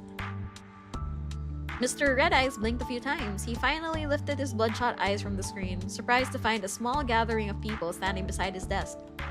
Mr. Riku gave him a nod in acknowledgement. Julian, they're the new interns who will be joining the company starting today. Mind introducing yourself and explaining what you do? Julian shifted nervously in his seat. His posture stiffened in response to Riku giving a sudden spotlight on him. Oh, hi, I'm Julian, an interactive media specialist. Despite his intimidating appearance, his voice was softer and more hesitant than I expected. His bashful awkwardness made him seem slightly more approachable. I, design interactive art installations, like digital experiences for events and stuff. Stuff that gets guests to engage more with the space. I'm also kind of the tech guy around here. Almost immediately after, he looked at Mr. Riku, then at his monitor again a few times. Mr. Riku got the hint and nodded in understanding. It was clear that this wasn't the first time, and Mr. Riku had gotten used to it at this point. Julian's cry for help was no longer subtle. His eyes kept drifting back to his monitor, which was pinging non-stop with messages. His fingers were even twitching slightly, like he couldn't wait to resume his work. Ah, there we go. Thanks, and sorry for disturbing you, Julian. We'll leave you be now. Julian looked relieved to have his space returned to him. He gave a quiet, yet grateful nod in response. I reckoned his mind had already long wandered back to his work, even before Mr. Riku began talking to him. Without missing a beat, Mr. Riku led all of us back to the main office. Who should we speak to next? We cleared out everyone, basically. Ah, my nose is itchy! Why is it itchy? Okay. After a few rounds of introductions and quick meet and greets with the rest of the team, Mr. Riku guided the three of us back to the meeting room. Alright, with everything out of the way now, I think I can let you guys off early today. He glanced at the clock, then back at us with his usual unreadable expression. Since today's a Friday and we don't work on weekends, I suppose you three can use the extra time to rest. But I expect all of you to show up on Monday on time. No exceptions. His tone was flat, but his warning was clear. Ren gave a playful salute in reply. I tried exchanging a quick look with the other intern to gauge her reaction. That was when she ignored me. Again. Afterwards, Mr. Riku excused himself from the room to attend to the other matters. Then we were allowed to go back early if we wanted to. Just as I began to pack up my things to head back to my cozy little apartment, Ren suddenly stopped me and the other intern in our tracks. She pulled out her phone while beaming at the both of us. Hey, what's with the rush? Let's start a group chat. It'll be just for us interns. Oh, that sounds fun! Let me grab my phone. What? Why? There's no reason we have to be friends during our internships. I don't see the point in texting around or playing pretend friends. Aw, Peony, are you just shy? Come on, we've got to have each other's backs as interns. We're co-workers now. Let's be friends, my dear cutie patootie Peony. Okay. What's this VN about? Oh wait, I forgot to read the title. Hi, Kawari Taito. Welcome to the stream. Sorry I had to read your name like really slow. But hi. It's a title that hides the horror, actually, yes, because this game is Kawa. Okay. Hello, Kawa. This game is very much likened to Doki Doki Literature Club, according to the website. So if you are very cautious about trigger warnings, I suggest not watching the stream for today. But I'm glad that you're here. Welcome to the chat. My name is rubiirosie. I am the audio engineer Vtuber, and I did not expect to play a horror type game today, but we'll see. Thank you for the follow. Welcome, welcome. So far, what you've missed, here, have a follow. Thank you. So far, what you've missed in the game so far is that we met the people of the office. And now we're about to leave the office, and our fellow interns are trying to bond with us. So yeah. Wait, I'm trying to remember the names of the guys. So there's Julian. There's I forgot Julian, Kyle, Case. What was the name of the green guy? Rico is the purple guy. What's the name of the green guy? I forgot his name. What was the name of the blonde-haired guy? What was his name? Wait, I'm gonna look at the website. What's his name? Noel. There we go. Noel. Noel. Do you guys say Noel or Noel? It's the same as do you say Joel or Joel? Which do you guys say? Because I get used to Joel. Unless I know a friend named Joel and I make fun of it and I just go Joel. Joel. I say Noel like the Filipino way. Yeah, that's why. It's very Filipino to say Noel and Joel. Cause yeah, it's our Filipino blood. We say Rubitusin when it is Robitussin, and we say Noel and Joel. But I'm assuming in other countries it's Noel and Joel. Diabetes, exactly. Okay. My dear cutie patootie Peony. Before Peony could even respond, Ren slung her arm around her shoulder like they'd been buddies for years. Peony's face instantly turned bright red in anger. She blushing though. Ah, get off me! You're so annoying! But that only made Ren laugh harder and latch on her tighter. There was no other option but to comply. Fine! Give me that damn thing.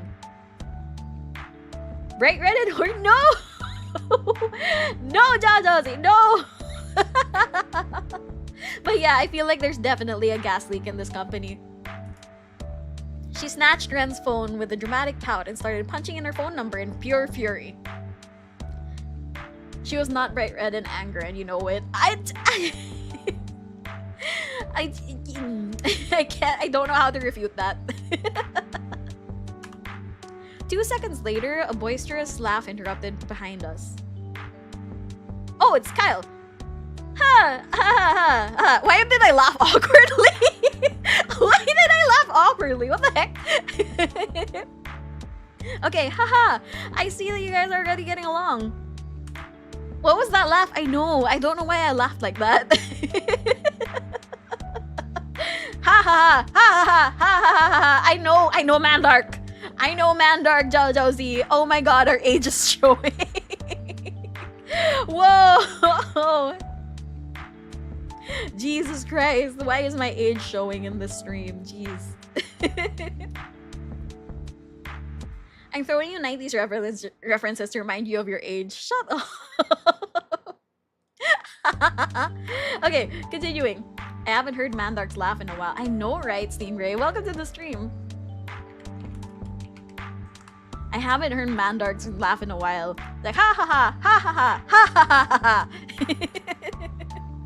Gosh, Mandark. Damn. He looked like, I don't know why, or maybe because it really is, but then when I'm thinking of Mandark, I'm thinking of like a dropper. In like, because his head is like upside down teardrop shape, and then he's like skinny, so he looks like a dropper. Johnny Bravo physique with a Mandark laugh. Gee, oh my god. Johnny Bravo laughing like Mandark. Jeez. Oh, that's a trip. Okay, continuing. All three of us turned around simultaneously to see Kyle leaning against the doorframe, grinning like he's just witnessed a funny scene from a sitcom. I naturally smiled at his remark. Glad I could still catch you guys before all of you left. Hey yo, Ruby. Heck, the last time I think I recall you truly hearing it was later episode of the cartoon where it showed he even chews and coughs like he laughs. Oh, I haven't seen that. I would like to see that. I would like to like watch Dexter's Laboratory again. I miss Dexter's Laboratory. Growing up, I understand now Dexter's frustrations with Dee Dee. Like, Dee Dee, girl, you be careful. I would love to watch that. I will check that out soon if there's like a clip of it on YouTube. We'll see. That I could still catch you guys before all of you left. I doubt Riku mentioned this to you girls, but we're throwing a drinking party with the whole company tomorrow evening to celebrate one of our latest projects we successfully pulled off. It's meant to be a welcome party for you interns too. I can't believe he forgot to tell you girls about it. Oh, Kyle's gonna be the one who's gonna like sacrifice us to the cult. I'm calling it. Kyle's gonna be the one to sacrifice us to the cult, and then like the drinking party is actually us drinking the Kool-Aid. I'm already like calling it right now. He then pulled out his phone to confirm something. Give me a sec. Yeah, the party starts at 7 p.m. at the White Heron Bar. Dress however you like. A few of us prefer to show up casually, while the rest prefer to show up looking like they've been scheduled to hit the runway. Totally no pressure, by the way. Mandark laugh is now appropriate. Actually, it is. He flashed us a cheeky grin. I have to preface though, the food will be on the studio, but as for drinks, well, I would advise you guys not to go overboard unless you come from money. A quick thumbs up later, he scampered away to return to his work. Bye, Kyle. Ren literally vibrated with excitement after hearing that. Oh my gosh, we have to go! Imagine catching our seniors totally drunk. It's also the fastest way to get access to all the juicy gossip and secrets. I mean, to get to know everybody better. Ah, fine. I guess that would be a good opportunity to do some networking. Peony rolled her eyes, but even I could tell that she was curious. Ren then turned to me with the same enthusiasm. You're coming too, right, Rosie? Sure! Great! We should totally meet up first before the party, before the chaos unfolds. I'm alert for now. Nice meeting you po. Don't po me. It's okay. You don't have to po me. It's fine. If I come back and you're still streaming, tell me a summary of this. This seems interesting. I will let you know. What's this? I feel like we're not getting to the horror part of it yet, but once we do get to I feel like we're gonna stop the stream before the horror part happens. I think. Despite us being from the 90s, you don't have to po. Shut up, Jajasi. Shut up. Okay, wait, go, continuing. We could meet up at Cookie Plates. They have the best coffee in town. Don't worry, I'm just accustomed to saying po. No need to say po. It's okay. You know, I got scolded at work for saying po all the time. I was trying to be respectful to everyone, but I end up saying po a lot at my coworkers until like I become friendly with them. Then I like disregard the po, but I say po a lot. Y'all are like 10 years away from me. Oh dang. Yeah, I just say po a lot. Anyway, thank you for dropping by, and I hope you have a good time lurking. We're gonna continue the game now. Sure, it wouldn't hurt to strategize beforehand. Some people I know have po as their verbal tick. I'm one of those people. I'm one of those people who says po as like a verbal tick. Okay, thank you. No problem. Say no more. See you guys tomorrow. See you tomorrow. After saying our goodbyes, we went our separate ways. When I got back to the apartment, I told Ray everything that had gone down today. Every awkward moment, every strange encounter. She listened patiently, as always, and didn't interrupt apart from the occasional question. Things seem to be looking up. I would be lying if I said I didn't feel hopeful. Excited even, for the next day. Today's the day of the party. Nervous was an understatement. Socializing has never been one of my strong suits. Same girl. Ray was sprawled out on my bed, scrolling on her phone while I stood in front of the mirror, trying on my third outfit of the evening. She glanced up lazily to check on me. This is like the 5th time you've changed already. You sure you aren't dressing up to impress your new office crush or something? I huffed, adjusting the hem of my shirt.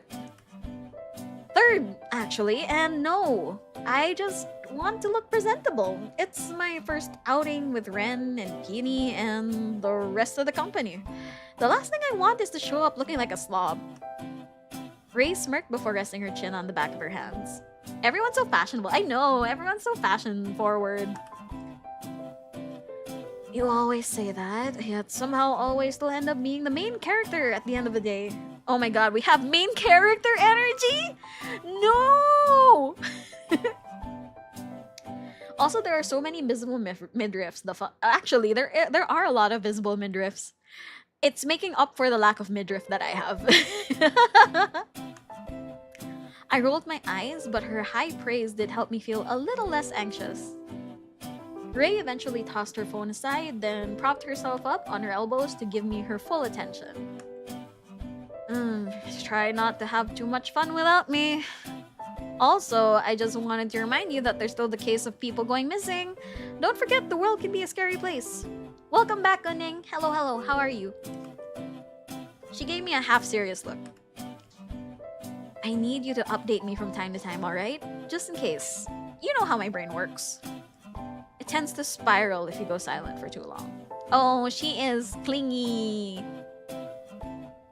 I don't know if I could live with myself if you ever went missing. I gave her a reassuring smile. I gestured to my phone. I'll text you, I promise. Every hour on the dot. Scout's honor. You were never a scout. I am now. A soft chuckle escapes her lips. I rarely succeed in making her laugh. I could tell she was trying to play it cool, but I appreciated her concern more than words could express. Where are you guys? I'm already at the cafe. Alone. You two better get here ASAP. I don't want people thinking I'm some lonely freak who likes to eat by herself. Oh, she's snippy. She's very snippy. I stifled a laugh before throwing Ray an amused glance. Peony just arrived and she's already tweaking. Ray rolled her eyes playfully. She's snippiny. She's snippiny. Tell her she can survive 5 more minutes. I personally doubt it. I text a quick on the way in the group chat and tossed my phone on the bed. I almost immediately a text from Ren appeared. Already on my way, I can see the cafe from here. There was no reply from Peony, but I could imagine her sulking in her seat, arms crossed, glaring at every person who dared look her way. I gave myself one last look in the mirror, gave my hair one last check, and rushed to grab my bag.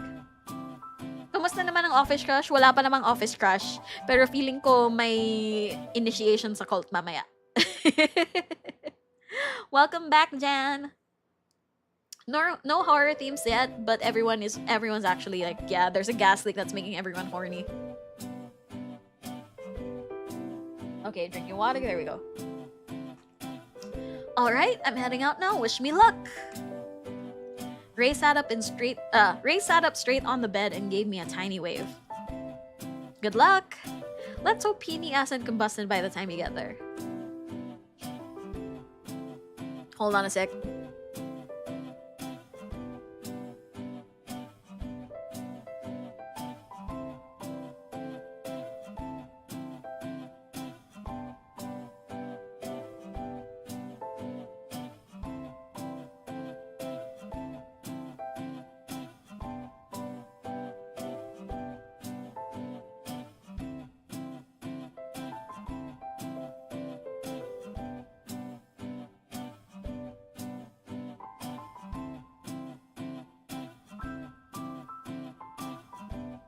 I just realized I was just making faces this entire time. Hi Erica, welcome to the stream. Thank you for redeeming the VIP. I will set up your VIP after stream. Okay, there we go. The evening breeze was gentle, brushing past my cheeks as if encouraging me forward. The streets were alive with the usual hum of chatter, clinking glasses, and distant car horns. I wasn't sure if it was the nerves or the anticipation, but my heart was beating a little faster than usual. Peony was definitely going to chew me out for being late. Ren might tease us both, but somehow I wouldn't mind. Wait, I didn't know there's a VIP redeem. Yes, there is a VIP redeem. You can check out the redeems in the rubies. Yeah. The cafe sign soon came into view. Cookie plates. Its warm light spilled onto the sidewalk as like a welcome mat. This looks so retro. It is kind of retro, and there's a lot of anime references. But I'm scared because this is gonna be like, it's the website already like warns you that this is gonna be like Doki Doki Literature Club. So I'm scared. But if you don't mind like triggering stuff, you can stay in the stream. Suddenly you'll find a hanging body. No, I do not want to see a hanging body. Please, no. Actually, that's one of the reasons why I don't want to watch Wizard of Oz, like the old movie with Judy Garland. Because they said there's a hanging body in the background, and I was like, nope. Do not want to see that. Anyway, I stepped inside and squinted, adjusting to the cozy glow of the cafe's ambient lights. The hanging body is a myth. I still don't want to risk it. The smell of roasted coffee beans and freshly baked pastries lingered in the air. My eyes scanned the room, weaving past couples on dates, students hunched over laptops, and baristas moving like clockwork behind the counter. It's just the camera angle that makes it seem like it, but not true. Ah, okay, I see. Then I spotted them. Peony was sitting stiffly with her arms crossed, a single drink in front of her. Ren was all smiles as always, waving enthusiastically at me the moment our eyes met. I made my way towards the table. We began chatting casually, the kind of small talk that eased the nerves before a big night out. A devious grin suddenly appeared on Ren's face as she leaned across the table. Okay, real talk. Out of all the guys in the office, who is the hottest? Oh dear, here we go. Just came in to say hi. I have to go. I'm trying to sleep early. Emphasis on try. Hope you have a great Christmas this week. I hope you have a good Christmas too, Erica. I hope you rest well and do well. Okay? Riku. Actually, no, okay. Okay. Again, recapping the guys. There's Case, Kyle, Julian, Noel, and Riku. I don't know why my voice cracked. But yeah, there's 5 guys. No, honestly, can we pick Ray? Can we pick Ray? She's hot. Can we pick Ray? She's hot and she's already a roommate. That's like 2 things crossed out already. Okay, out of all the guys in the office, who's the hottest? Peony groaned and slumped in her seat, clearly unamused. Do we have to do this? We've barely even met them. Ren smirked mischievously. Ooh, sorry. Ooh, okay. There we go. Exactly. That's why now is the perfect time to judge them. No emotional attachments, just for funsies. I laughed. Well, I think Kyle's got that strong silent type energy going on for him. I'm trying not to think of my coworker. Cause like I compared him so strongly to my coworker, and now that I say like Kyle's got that strong silent type energy going on for him, I'm like, all I can imagine is Kyle just going lee. He's not the strong silent type. He will just go lee. Oh, felt, yes, felt. Just associate him with Johnny Bravo, not your coworker. Oh God. As Johnny Bravo. Well, the kissing the no, my coworker would do that too for the funsies. Okay, it's hard to separate. Just the lee. Okay, wait, going back, sorry, reading that again. Well, I think Kyle's got that strong silent type energy going on for him. He looks like he could lift the sofa with one hand. That's pretty hot. I did not like saying that.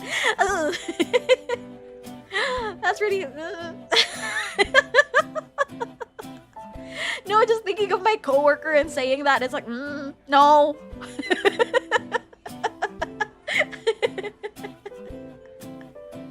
Kinilabutan si Rubisa, that's pretty hot. Yeah. That's pretty hot. And then suddenly you see in the corner, he's just ladling in the corner.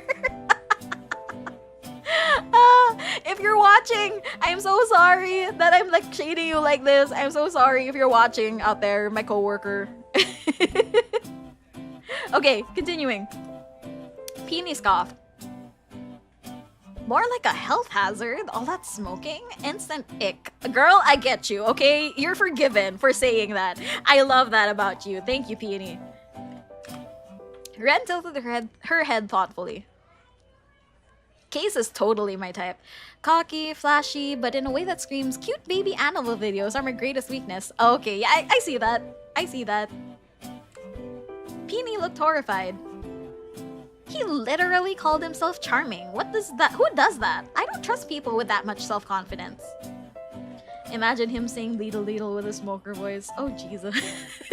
No, the thing is, said coworker is also like a vapor. So I'm just like, oh, I can imagine it. Ren gasped in mock surprise. Wait, if none of them piqued your fancy, I don't suppose you've secretly got a thing for Uncle Kareem? Oh no, not Uncle Kareem! Oh my god! Sorry, this is like a really bad reaction, but I just realized Uncle Kareem is another guy in the office. Oh my god. Peony nearly choked on her drink, as she should. What? No! Ew! What the hell, Ren? Grabe naman yung Kareem Abdul-Jabbar. Shut up! Ren burst into laughter. Why not? He does seem pretty reliable and good at his job. Right on. His whole vibe just screams girl dad. I bet you're into mature men, right? Oh my god. Ren! Peeny's face turned red as she pointed a limp french fry at Ren. Say one more word and I'm leaving you with the bill. I giggled. Come on, Peony. He did offer to help us anytime. Ah! A limp french fry. Yes, a limp french fry. Peony slumped lower in her seat, her whole face flustered from not being able to get a single word in. What other french fry are you expecting? Hey, there are crunchy, like, crispy french fries, not a limp one. I hate both of you, as she should. Hi, Saku, welcome to the stream. Excuse me. Oh my god, I keep burping. I'm so sorry, guys. Thank you for redeeming a ruby. How are you? Fair warning, again, doing the trigger warning. This will have a bunch of trigger warnings, so if you're not comfortable with that, please click away and watch another stream. But I'm glad that you're here. How are you? Okay, I hate both of you. Yes, you should. Once all of our drinks arrived, the conversation shifted. Did you guys catch the night flower exhibit? The one with the animated flower fields on and projection? I nodded. Yeah, that was by our company, right? It looked amazing online. It had rave reviews too. Exactly, that's the one. That's the kind of stuff I want to help make. I want to learn how to make people feel like they've been transported to another world. Peony poked at her food. It was fine, I guess. Overhyped though. Ren gave her a teasing look. You're such a critic. Do you like anything? Peony rolled her eyes when Ren continued. I like to go thrifting. I customize my own clothes in my spare time too. Ren said, stretching her slender frame back into her chair. I get the biggest satisfaction whenever I manage to turn old things into something completely new. I read a lot. Mostly Otome games and webtoons, escapism at its finest. I like being productive and successful. Sleep too. Oh, that entire phrase is literally, I have no hobbies. Come on, Peony, you gotta have a normal hobby. Mostly Otome games is playing an Otome game. Exactly. Thank you, Kizo, for the hydrate. How was Simbang Gabi? Drinking the water. Just got home, so just gonna lurk and listen to stream for this time. Okay, thank you so much for dropping by. Welcome back, Kizo. How was Simbang Gabi? Okay. Peony huffed in annoyance. I like to work out and study, you know, normal adult things. Ren gasped dramatically. You don't rot your brain for fun? You don't brain rot? Oh my god! We must expose you to tralalero tralala. Hi back, I'm Jan. Okay, Jan. Peony glared. No, and neither should you. Expose her to what? Tralalero tralala. Tralalero tralala. Chimpanini bananini. Simbang Gabi was full of sermons and homily. Are you in the right path in your life? Oh, okay, I see. Oh wait, this made Ren and I burst out in laughter. Oh, it's the Italian brain rot. Yeah, the Italian brain rot. Yes. Imagine, tinalalero ba naman ng talala? Oh my god. Did you know there's Italian brain rot toys? Yeah, there is. Like, we gifted one to one of my coworkers for the Christmas like blind box thing. We gave one to a coworker and it was really funny.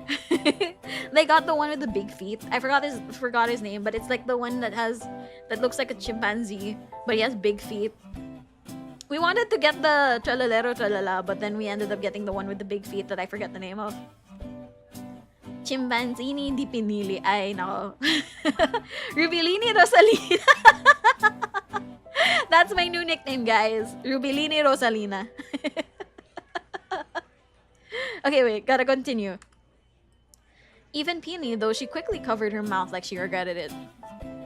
The tension from earlier instantly eased after that. No grand gestures required, only a bowl of fries. Yeah, that's my government name, Rubilini Rosalina. The chatter and harmless teasing made for a surprisingly comfy memory for the three of us. The tension in the air was gone. Okay. Even with all our differences, it felt like the three of us were slowly syncing up, our personalities clashing in just the right way to balance each other out. Without realizing, time had already slipped by so quickly that it was already evening time. The sky had dimmed and the cafe had started to empty. The company group chat lit with new messages from other co-workers already at the bar. It was go time! We e-booked a We e-booked a Brad ride, which was a short ride to the White Heron Bar. Cafe had started to empty. Okay, we're not in the Philippines. E-booked for e-girls, no! Wait, continuing. From the outside, the White Heron Bar looked pretty inconspicuous. One would easily overlook it with its plain signage and minimalist exterior, but the interior was a different story entirely. Sorry, I just had like a flashback to a recent work thing that happened. Like, we had a party for our boss, our like pinaka head honcho, and I was like, okay, where's the venue? And then they're like, oh, yeah, you just have to go to this restaurant and enter the fridge. And I was like, what? Did you spell that wrong? Did you mean you have to enter the bridge or something? And they're like, no. You go to this Thai restaurant and then there's like a fridge of Coca-Cola. It's a fake fridge. You enter the fridge. And I was like, huh? Then I went to the venue. It was a Thai restaurant. But then there was like a little corner where there was a Coca-Cola fridge. And I realized it was fake because the soda on it was like not labeled as Coca-Cola sodas. So I opened it, and sure enough, there was like a whole bar inside, and there was like a band playing, and there was like tables and chairs, and the lights were dim and everything. So I was like, oh, so you do have to enter the fridge. I'm surprised they all fit in the fridge. Yeah, I'm surprised too. So it was one of those kinds of speakeasy kind of things, which is cool. Okay. From the outside, the White Heron Bar looked pretty inconspicuous. One would easily overlook it with its faint signage and minimal exterior, but the interior was a different story entirely. It looked just like this! Actually! It looked, the bar that I was talking about looked exactly like this! Okay! It looked exactly like this! The bar was dimly lit. The warm-toned backlights casted a fuzzy glow over the home space, making it for a very comfortable and intimate setting. Soft amber lights illuminated the overhead ceilings and were dim enough to set the mood. There was a low hum of music in the background too, which helped fill the silence between conversations. The bar had a laid-back yet stylish feel to it. Cozy booths lined the brick walls, polished wooden counters busy with bartenders tending to their patrons, and shelves stacked with colorful liquor bottles that glimmered in the night, which made it tempting for anyone to order just one more drink. Wait, is that who I think it is? Yes, it is! Hi, Created! Welcome to the stream! Sorry, I feel like I'm gonna be judged now. And hi, Charlie! Welcome to the YouTube audience! I feel like I'm gonna be judged now that Created's here. I'm so sorry. You're gonna see my dyslexia, my possible dyslexia go on overdrive right now. Now I'm here casually. Alright, but just to let you know, I'm gonna misread a lot of things. But hi, welcome to the stream. I hope you're doing well. I hope you're doing great. How are you? I hope I do have to give a disclaimer. This game on the website has been likened to Doki Doki Literature Club. So if you are very scared of trigger warnings, there are mentions of like cults and slower slides. So if you are like if you're not comfortable with that, oh no, that was okay. If you're not comfortable with that, then I suggest that you click away for now.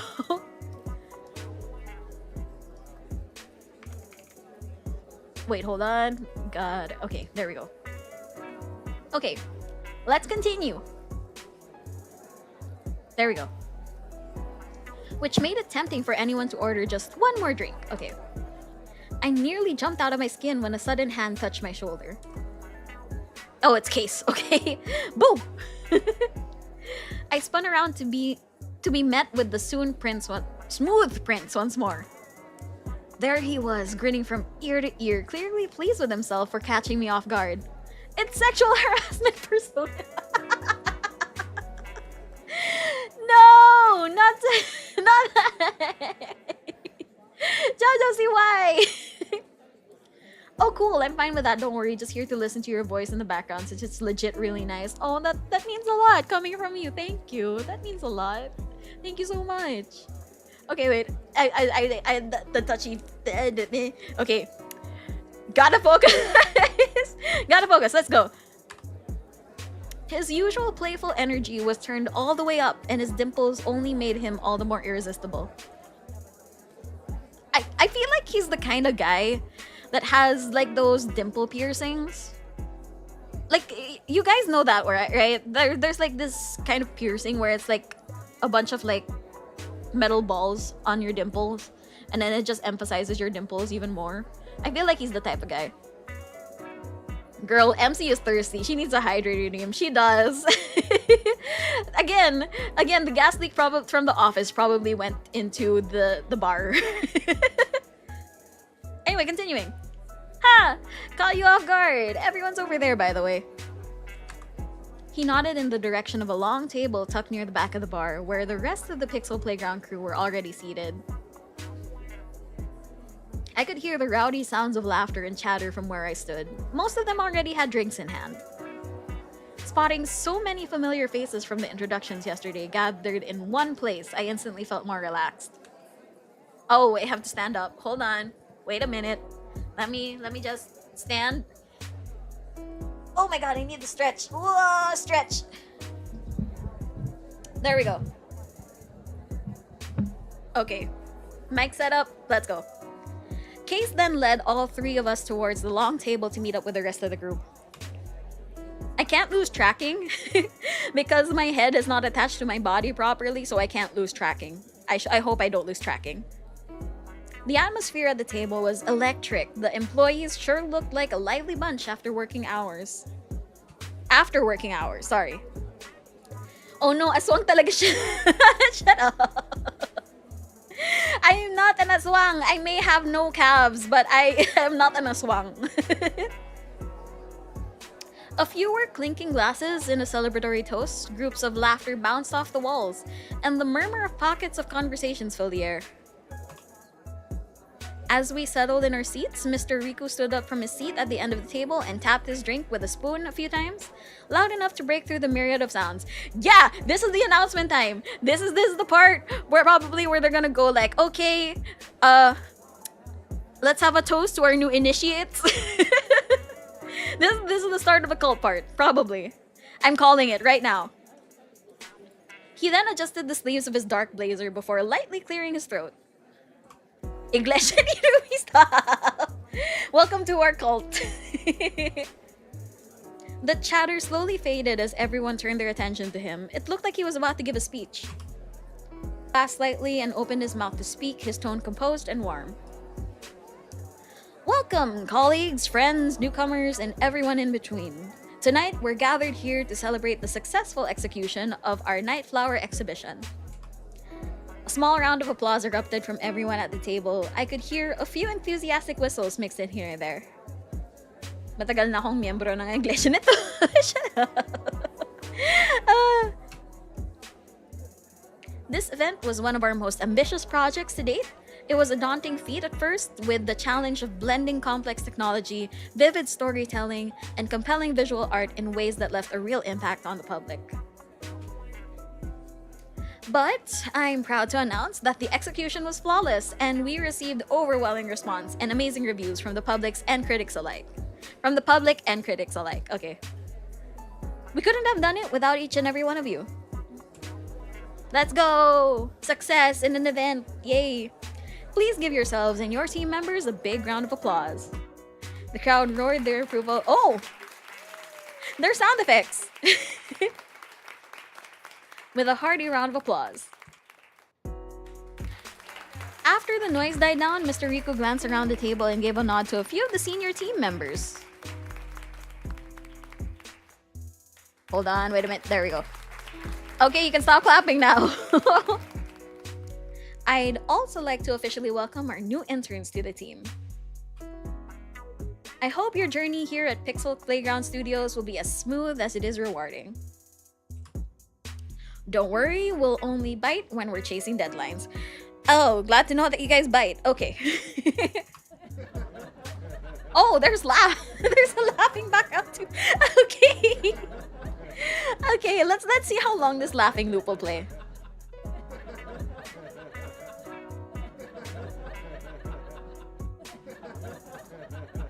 Okay, wait, I'm a little tired of the laughing now. Okay, he managed to elicit a few laughs from his lighthearted quip. This helped to loosen up the crowd even more. The laughing is unbearably long, right? He's a vampire! Oh my god, he's a vampire! So let's raise our glasses for a toast.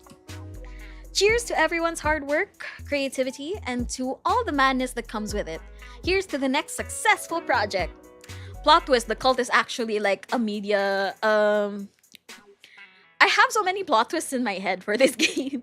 But plot twist, the cult is actually like a exhibition that they're trying to like build. Cheers! Yeah, cheers everybody! The joyous sounds of celebration filled the space once again. Later into the night, the lively energy at the long table began to naturally splinter into smaller clusters.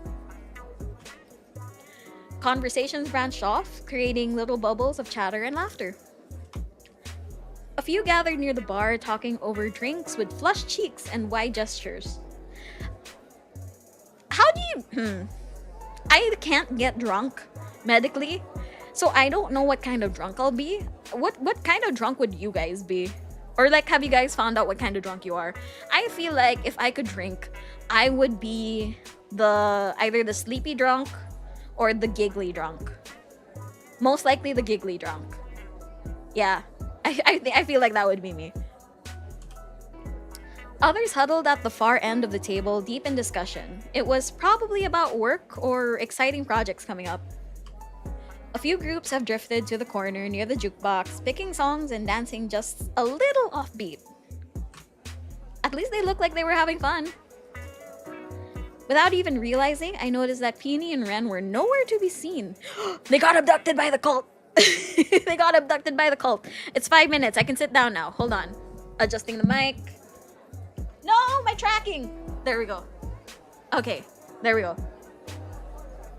I had no idea at which point they had left my side. Oh no, her head! She beheaded! No, I'm fine! I'm fine. The drinks here were stronger than I thought. It made everything feel so fuzzy. Oh no, here it is! We're gonna get abducted by the cult! With a glass of fruit cocktail in hand, I scanned the bar for familiar faces. I didn't want to drink alone tonight of all nights. I wanted company. Who do I want to approach? 1, 2, 3. Yeah, it's these 5. Julian, Case, Kyle, Noel, Rico, interns. You got roofied. No! Ray, yes! I would want to go to Ray. I want to go home. I want to go home to my roommate. I want that. Can I do that? Okay. What? Okay. Well, who would you guys pick? We have Julian, the techie guy who's overworked. We have Case, the e-boy looking guy with the piercings who is the social media manager. We have Kyle, the smoker guy who is the muscle of the company. We have Noel, who is the graphic designer. We have Riku, who is the head of the company. And we have our fellow interns. Riku? Okay, we'll go for Riku. I spotted my new boss, Riku, sitting alone on at one of the tall tables tucked quietly in the corner of the bar. Case is sexual harassment in person. Kyle is Mandark Bravo. That's one way of explaining it, yeah. Oh, he's the kind of drunk that's like contemplative. I can see it. He was away from the crowd, half shadowed by the dim overhead lighting. I almost couldn't see him by the way he blended so well into his surroundings. It's blood, not wine. Oh. In his hand was a delicate glass of red wine, its surface barely rippled, like he hadn't taken more than a single sip. Yeah, it's the Kool-Aid. I feel like that's the Kool-Aid. He wasn't scrolling through his phone or pretending to be busy, he was just staring at his wine. Instead, he was quietly observing. His sharp eyes scanned the bar, watching the groups of co-workers and subordinates chat, laugh, and drink around him. The wine glass turned slowly between his fingers, more of a habit than a conscious action. Despite being the one who orchestrated this event and possibly the reason everyone was here, he seemed to be isolated from the celebration. Hi, Cheetah! Welcome to the stream! Hello, how are you? I hope you're doing well. Again, there is a trigger warning for this game, so if you're very triggered very easily, you might want to skip this stream. But I'm glad that you're here. He didn't look uncomfortable, just detached. Like he'd rather study the mood than partake in it. He noticed I was making my way towards him. A small smile formed on his lips. It was polite and practiced, as if he'd done that a million times before. I knew because I saw that it didn't quite reach his eyes. Hello, Rosie. Care to join me? There was something in his tone that was calm, almost too calm, like he'd been expecting company but didn't particularly crave it. Oh, I'd love to. I took a seat across from him, unsure whether I was interrupting his thoughts or giving him a break from them. I'm scared now, right? The descriptors are starting to get like, scary. What do I owe the pleasure of having your company? He swirled the wine in his glass lazily, eyes still watching the room more than me. He barely managed to hide the sarcasm in his voice, or maybe he wanted me to hear it? Oh, so that was supposed to be sarcastic, okay. To scare me off? With liquid courage coursing through my veins, I wasn't so easily intimidated. I was looking around for people to talk to, and you just caught my eye, sir. I tried to play it cool. I wasn't sure. I was sure that he was able to see through my whole facade. I thought it would be a good idea to try to get to know my boss a little better. He paused and looked at me. It was as though he was trying to gauge if my words had a deeper meaning to them. Once he was satisfied, he let out a small, amused breath. Is that so? His lips curled slightly, more genuine this time. But I couldn't read what was on his mind. It was obvious that he wouldn't let me. You're certainly braver than most interns I've met until now. Most just avoid me unless they have a report to submit. He let out a dry chuckle. How does that sound? Does that sound like the Mandrake? Ha ha ha, ha ha ha. No, I don't think that's gonna sound like that. Ha, even I had one intern who was just so scared of me that he used Kyle just to get through to me. Why would you use the muscle guy to get through to the boss? Why not Case? Case is the one with the charisma. Dry chuckle is yung tipong kakain mo ng pulveron. Kakakain mo lang ng pulveron and then you laugh? How does that sound? How do you do that? The poor guy didn't even realize he was being manipulated until I pointed it out. He genuinely thought that the intern had stomach problems every time he had to submit their weekly report to me. Oh, at least Kyle is a good guy. I can trust that. Kyle is a good guy. I swear he has more brawn than brain sometimes. He raised his glass to examine it before taking a quiet sip. Sorry, when he said, I tried to resist it, but when he said like he has more brawn than brains, I can just imagine the little.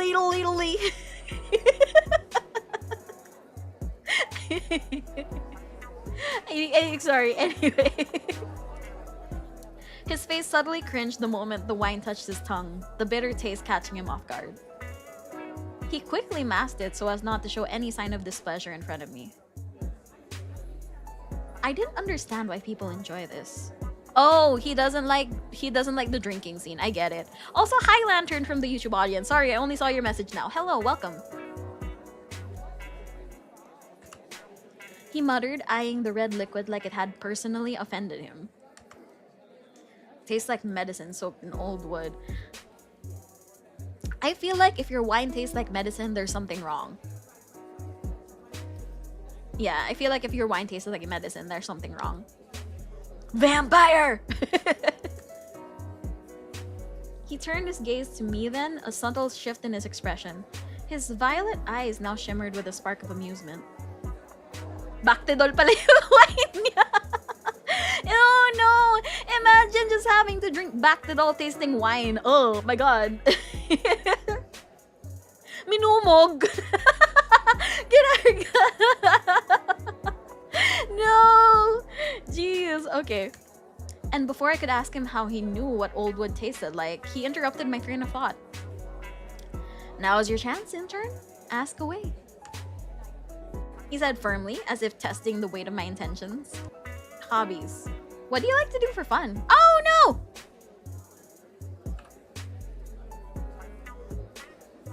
The internet fluctuated again. Are we good? Are we okay? Are we back? Okay, I think we're back. What do you like to do for fun? Riku swirled the wine in his glass slowly, watching the liquid catch the dim light as if it might reveal something he couldn't say out loud. You want to know what I do for fun? I sacrifice the blood of angry men. Indoctrinating people into the cult. Yes, that's what he does for fun. Hi, I am home. Hi, Chaos Crew Streamer. Hi, Zed. Welcome back home. Red, the blood of angry men. Black, the dark of ages past. No, I have to sing like Hugh Jackman. I stole a loaf of bread.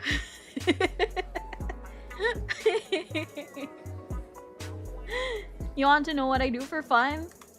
He repeated the question almost thoughtfully before offering a low, measured chuckle. 10 out of 10 voice, music to my ears. I don't have time for fun. Work keeps me occupied 24/7. Oh, he's one of those guys. I find satisfaction in solving problems, reviewing proposals, and making sure everything runs as smoothly as it could. Call me an old geezer or robot if you may, but that's where I find my joy and purpose in life. I suppose that itself is what I find fun. He works 24/7 because he's nocturnal and a vampire. Keep up that theory, Jajazi. He took a sip of the wine he detested so much, his expression unreadable. Dude, if you don't like it so much, you can just drink another drink. There are other drinks out there like whiskey, beer. You can tell I can't drink. You can tell I don't drink at all. Soju, juice. There are other drinks other than wine, my dude. His gaze then turns back to me, slightly softer this time. I reckoned it was the alcohol's doing. That's what I usually tell people anyways. This question comes up so often that I already have a script memorized. I don't really like to reveal too much about myself. That's not really my style. Saw juice, yes, saw juice. A brief pause. I could sense that there was more that he wanted to say. I waited in silent anticipation. However, if I must answer your question, I do like to play the piano sometimes. Oh, he a pianist. Soju's boys. You're my soju pup. Okay. My type is usually someone who can play an instrument, but pianists have a different charm to them. So, if you can play the piano, let's go. He said that in a steady tone, but the way he said it felt to me like it was something personal that he hadn't shared in a long time. Then, just as quickly, the moment passed, he set down his glass and straightened his posture. Now then, anything else? Ambition. Oh, my nose is so itchy. Hold on a sec. Sorry, wait.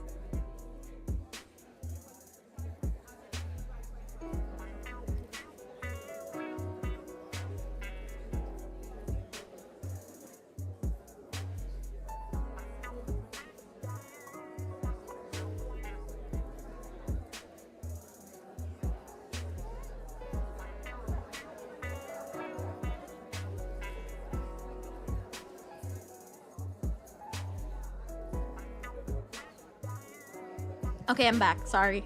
Okay, kailangan ko na mag-aral ng piano. Stop! No. You don't have to learn the piano. It's fine.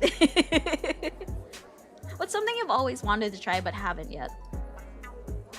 Riku gave the question a moment of calm contemplation, swirling the untouched wine in his glass as though weighing how much of himself he should reveal to the babbling intern sitting opposite him. I suppose the answer is fairly standard. I've always been expected to compete, inherit, and eventually lead my father's company. Oh, he a Nepo baby. He a Nepo baby. Okay. So in a way, that's always been where I'm headed to. It's what I've been preparing for my whole life. He glanced at me for a split second. I wouldn't say it's something I've always wanted to try, so more so, it's the path that has been laid out for me for a long time now. And when you're in my position, straying too far from that path isn't really an option. DPWH pala tong si Riku. No, he doesn't work on ghost projects, it's fine. His voice was smooth, almost rehearsed. It gave just enough warmth to sound polite, yet was distant enough to make it clear that Mr. Riku Murasaki, son of a multi-million-dollar creative empire, was the only version of himself that he allowed the world to see. Ghost Project Vampire!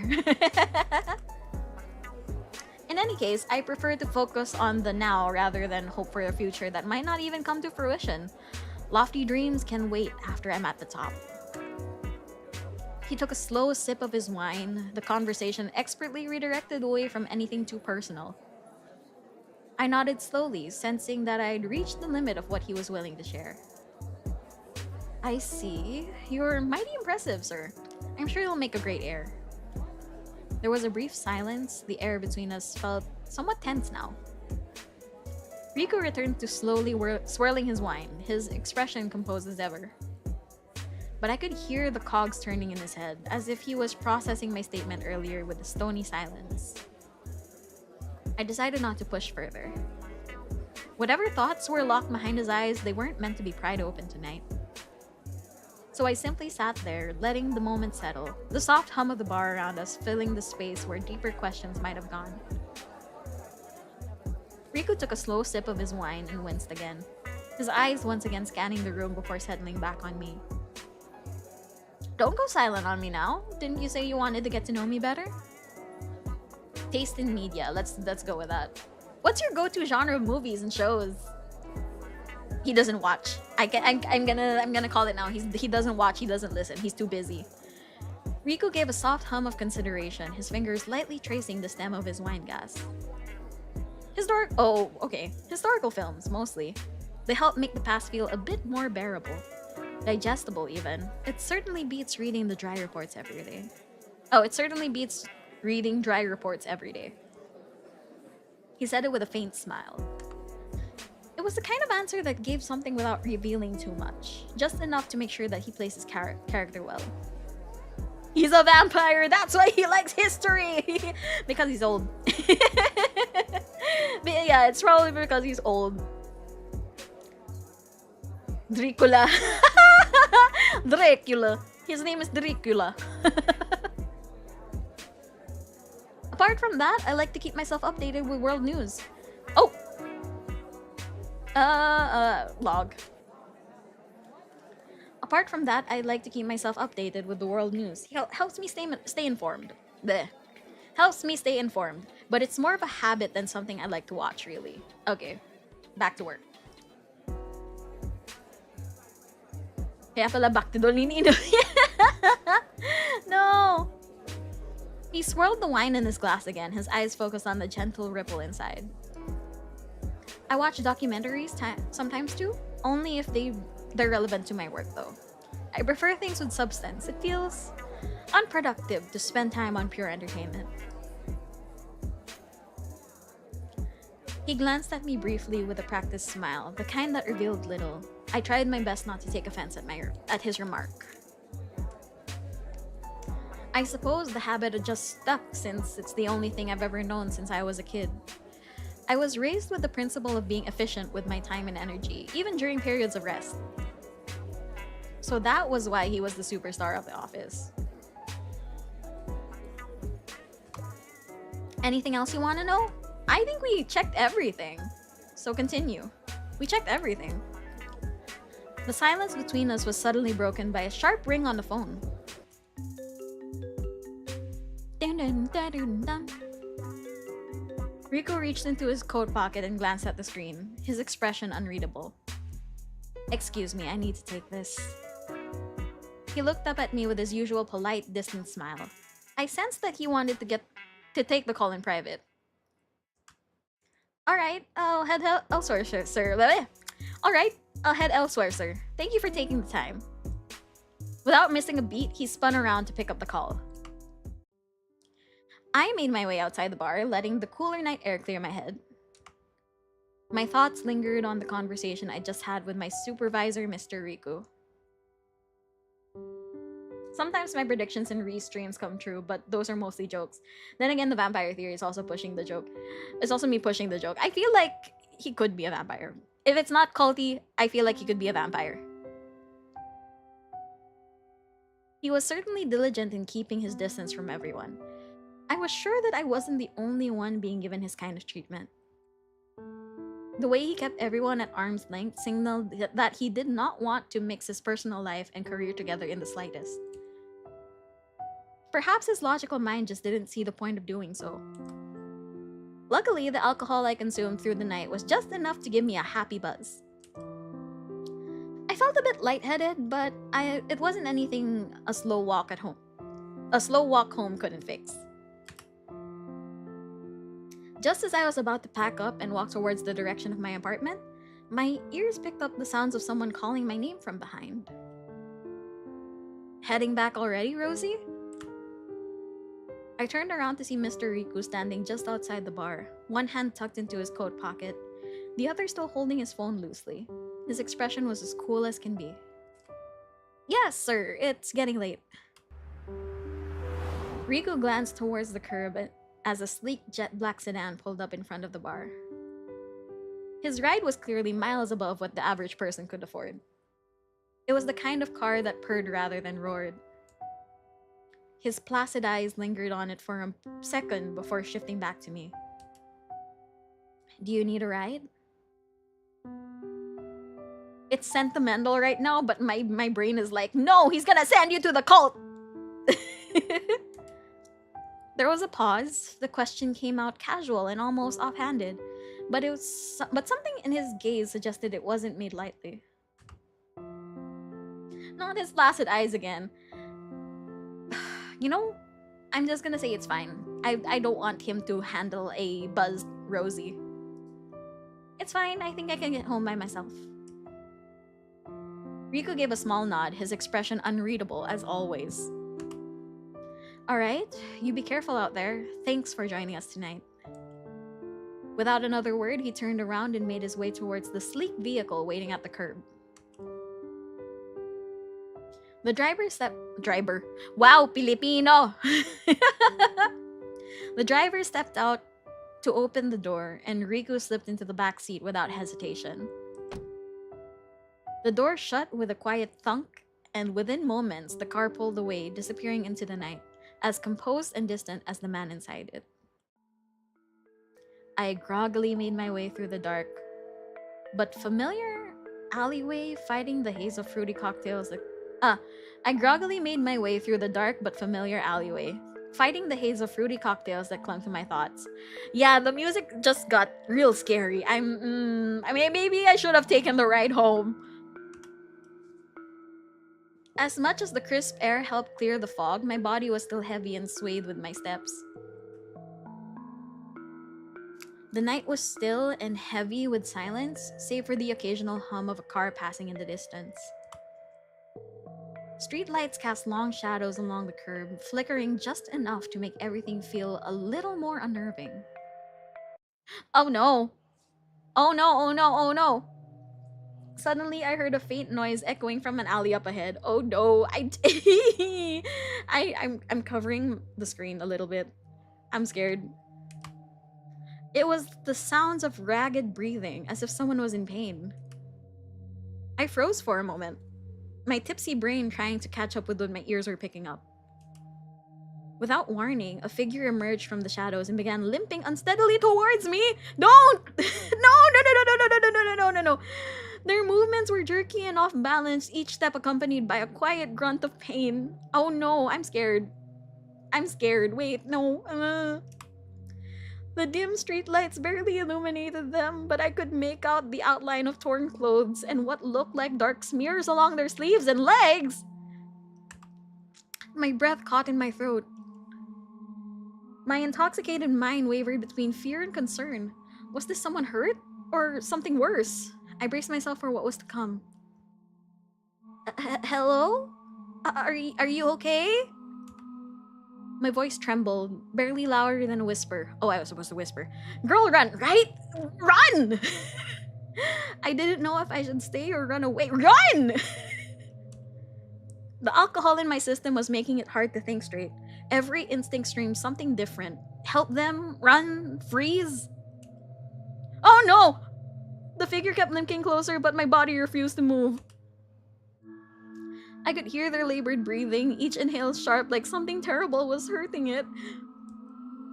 Help, please. Their voice was hoarse. Kailangan siyang i-intubate. No. It sounded like the person had been screaming for too long or had something caught in their throat. Sabihin mong pumunta sa ER. Kuya, pumunta ka sa ER. Hindi po ako medic. I took an unsteady step back, clutching the strap of my bag so tightly as it was my only weapon of defense at this moment. What should I do? The figure finally seemed to notice my presence and began limping faster in my direction. Each uneven step scraped loudly against the pavement, echoing in the quiet alleyway like an alarm bell. I froze, panic rooting me in place. Now that he was gaining on me, I could finally make out his face under the flickering lights. Ah! Julian? Isn't this Julian? It was a young man. He looked young, way too young to be wandering on the streets at this hour unsupervised. King Julian. Stop, Josie! It's a scary moment, stop! Oy, neckbite vampire. No. His skin was pale, almost sickly, and his messy dark green hair clung in greasy strands across his forehead, like he hadn't seen a shower in days. He was wearing a filthy gray-colored hoodie and a pair of jeans underneath. Both of the fabrics were stained with dirt and something darker near the hemlines. His cheek was sunken in and gaunt, insinuating that he hadn't eaten in days. This made his wide, manic pink pupils appear even more haunting. The way he was limping up to me made me feel like he was actually running away, like from something chasing him from behind. In his panicked haste, he tried desperately to keep his torn hoodie from falling off his shoulders, but that was when I saw it. A thick, jagged scar ran across the base of his neck and shoulder, with dried blood pooling at the wound. It looked like he had healed halfway before the skin at the edges were torn apart again recently. Those weren't just ordinary scars created by something as innocent as a fall. If horror movies have taught me anything, it was that those marks came from sheer violence. His lips trembled as he took another staggering step towards me. Please! They're still looking for me! He was looking around, his pink eyes darting widely down both ends of the street, as if expecting someone, or something, to burst out of the shadows at any second. His chest heaved with every shallow, panicked breath, and his whole body trembled from genuine terror. Please! He rasped, stepping closer. You need to help me, or he's going to kill me! His voice cracked on the last word, and there was no mistaking the desperation in his tone. He looked like I was his only option left in order to survive the hell he was currently going through. I took a step back, my heart hammering. My mind was still sluggish, but trying hard to catch up to everything that was happening in front of my eyes right now. Who was he? It's Julian! It looks like Julian! Was this some drunk hallucination, or was I about to get pulled into something dangerous? The next second, the kid grabbed my wrist like it was the last thread keeping him tethered to life. However, his grip was weak, clammy, and trembling. Please, save me. He doesn't look like a kid. Honestly. Don't move. It's going to be okay. Let me call the police. You dare call King Julian a kid? Ah, my gosh. I immediately rummaged through my bag, fingers fumbling past receipts and keys as I searched for my phone. Wait, don't do that! His voice was strained, barely above a whisper. His eyes narrowed with sudden fear.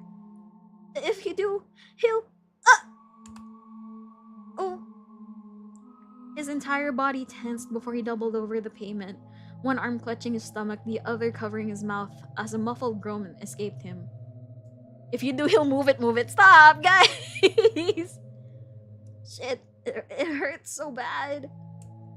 His voice trembled. You can't call the police. They're useless. Then how can I save you? He leaned his slim frame against a nearby wall, desperation etched into his face. I just need a place to hide. From him. My mind raced with all sorts of solutions to help the poor guy. If the police were no use, then what else? Get this guy treated first? Maybe I should call an ambulance. When I turned my gaze back to him, I noticed that his head had slumped down to his torso. Huh? Oh! He was looking at his hand, which was currently stained with blood and forming a small pool of blood underneath his sneakers. Oh dear. It seemed like his movements had opened fresh wounds all over, and he was now losing blood. Fast. His breath hitched. No. I hadn't even realized how much he was bleeding until now. His mouth was leaking blood too. His head slumped down to his torso. Oh no, he's using Ruby's Christmas mom. Shut up! Okay. Serious mode. Maurice, I cannot move it anymore. Wait, please calm down. I can call an ambulance. Oh, we'll get you somewhere safe. It's gonna be alright. He found me. Before I could finish my sentence, something flickered in my vision. Huh?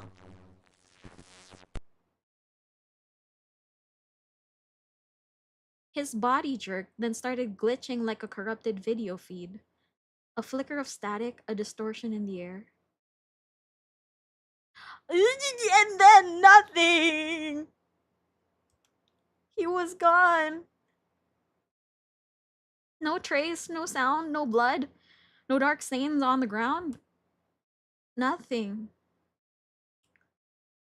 Just an empty street and the distant hum of traffic. I blinked hard. Once, twice. I stepped forward, but there was nothing to step toward. Only shadows remained, flickering beneath the faint glow of the street lamp. Did I just imagine the whole thing? Wait, twice mentioned. This is for ladies who don't get hyped enough. Did I just imagine the whole thing? Sorry, going back to serious. Did I just imagine the whole thing? Hala, schizo ka pala. Shut up. My heart raced, my fingers tightening around my phone, but it couldn't be. I remembered his manic pink pupils, his massive scar, his torn and bloody hoodie, the way he begged me to save his life. Did I really see him? I don't like that the text turns pink like that. I'm sorry if the jokes keep derailing. I'm also trying to keep you less spooked. Thank you. It's helping. It's helping. No worries. But then I have to be like, woo, go back. This is the serious moment. Or was it just the alcohol talking? A breeze blew by, brushing against my cheek like a gentle nudge. There was no sign that anyone had ever been here at this hour but me. My mind was really good at playing tricks on me late at night. Or maybe he was never real to begin with. Passing through the alleyway, I wrapped my arms around myself. The air had grown colder than I was used to. Every step I took echoed in the narrow passage, making me feel really uneasy. Go home, Ruby, you're drunk. My pace quickened from the unease still curling in the pit of my stomach. So this is how it feels like to be drunk. I've never been drunk, guys. So is this how it feels like to be drunk? Whatever that was back there, real or not, I prayed that it didn't come back again. It didn't come back again. I couldn't afford another jump scare in my current mental state. A few moments later, my apartment building finally came into view. It was a familiar beacon at the end of the quiet street. The warmth and safety of my home hit me immediately. I was finally safe, or at least that was what I kept telling myself. I don't like that that's pure black in the window. I don't like that. After showering away the leftover traces of the night, I sleepily trudged to my bed. The moment my head touched the pillow, the strange kid's face appeared in my mind again. I tried to recall all of the features I could remember. The scar, those frantic big eyes, but details seemed to slip through my fingers like sand. The more I tried to remember, the more it felt like a fever dream, or just a drunken hallucination. Maybe it really was my imagination. I was probably just overthinking things. That's all. What's happening? We're hallucinating and drunk. That's what's happening, Gizo. I closed my eyes and took a deep breath. Oh! It wasn't real. It wasn't real. What wasn't real? What wasn't real? I don't know. It wasn't real. None of it happened. And with that in mind, I let the silence of the night carry me into a restless slumber. Whew.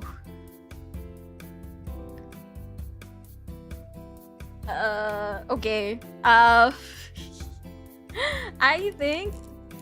think considering that we're at the 3-hour mark, I think I'm gonna end the stream there. Let me just save it.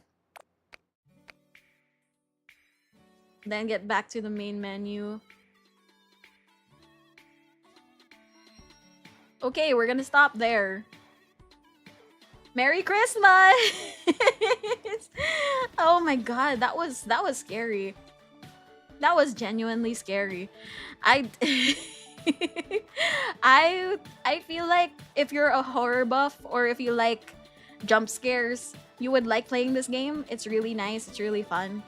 But yeah, for now, I am good with what we played. I'm good with what we played, and I'm ready for Christmas now. I don't want Halloween, I want Christmas. But yeah, thank you guys for watching. I hope you guys are doing a good job. Oh, there we go.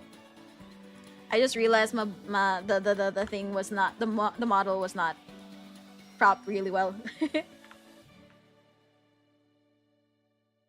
The model was not prepped. There we go. Somewhere in the middle of stream, my chest changed.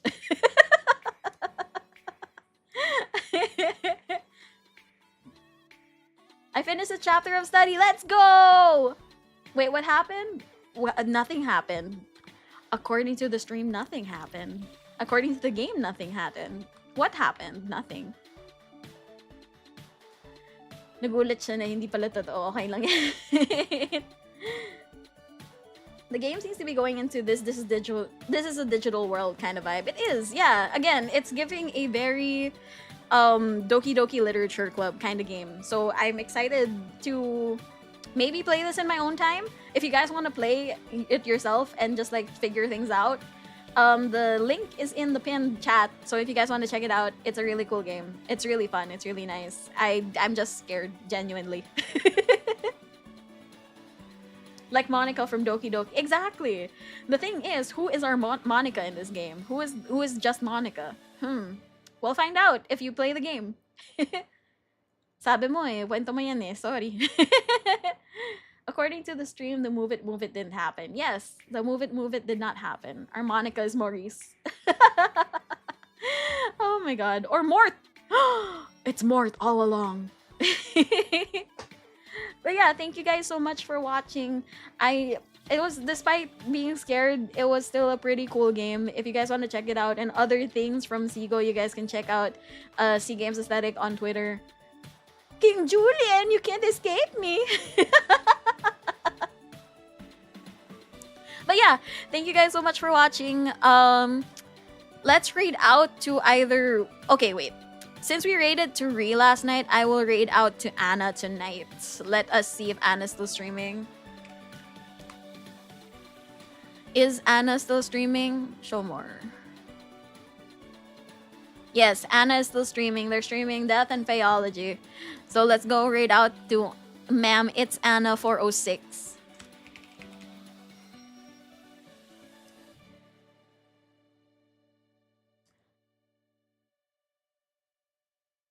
Okay. They're playing Death and Phaeology, which I will play soon, so I won't stick around for very long on their stream. But yeah, let's go raid. This is my last stream before Christmas, so I hope you guys are excited. I hope you guys anticipate what's going to happen in after Christmas, and I hope you guys have a good Christmas. Actually, I hope you guys have a good Christmas Eve and a good Christmas Day. We'll see you guys again on the 26th. All right, is that okay with everybody? All right, for now, bye bye, bye bye, bye bye, bye bye, bye bye, bye bye, bye bye, bye bye, bye bye, bye bye. Thank you guys for dropping by. I'll see you guys on the 26th. Merry Christmas Eve! Hoy, naglalurk ka pala.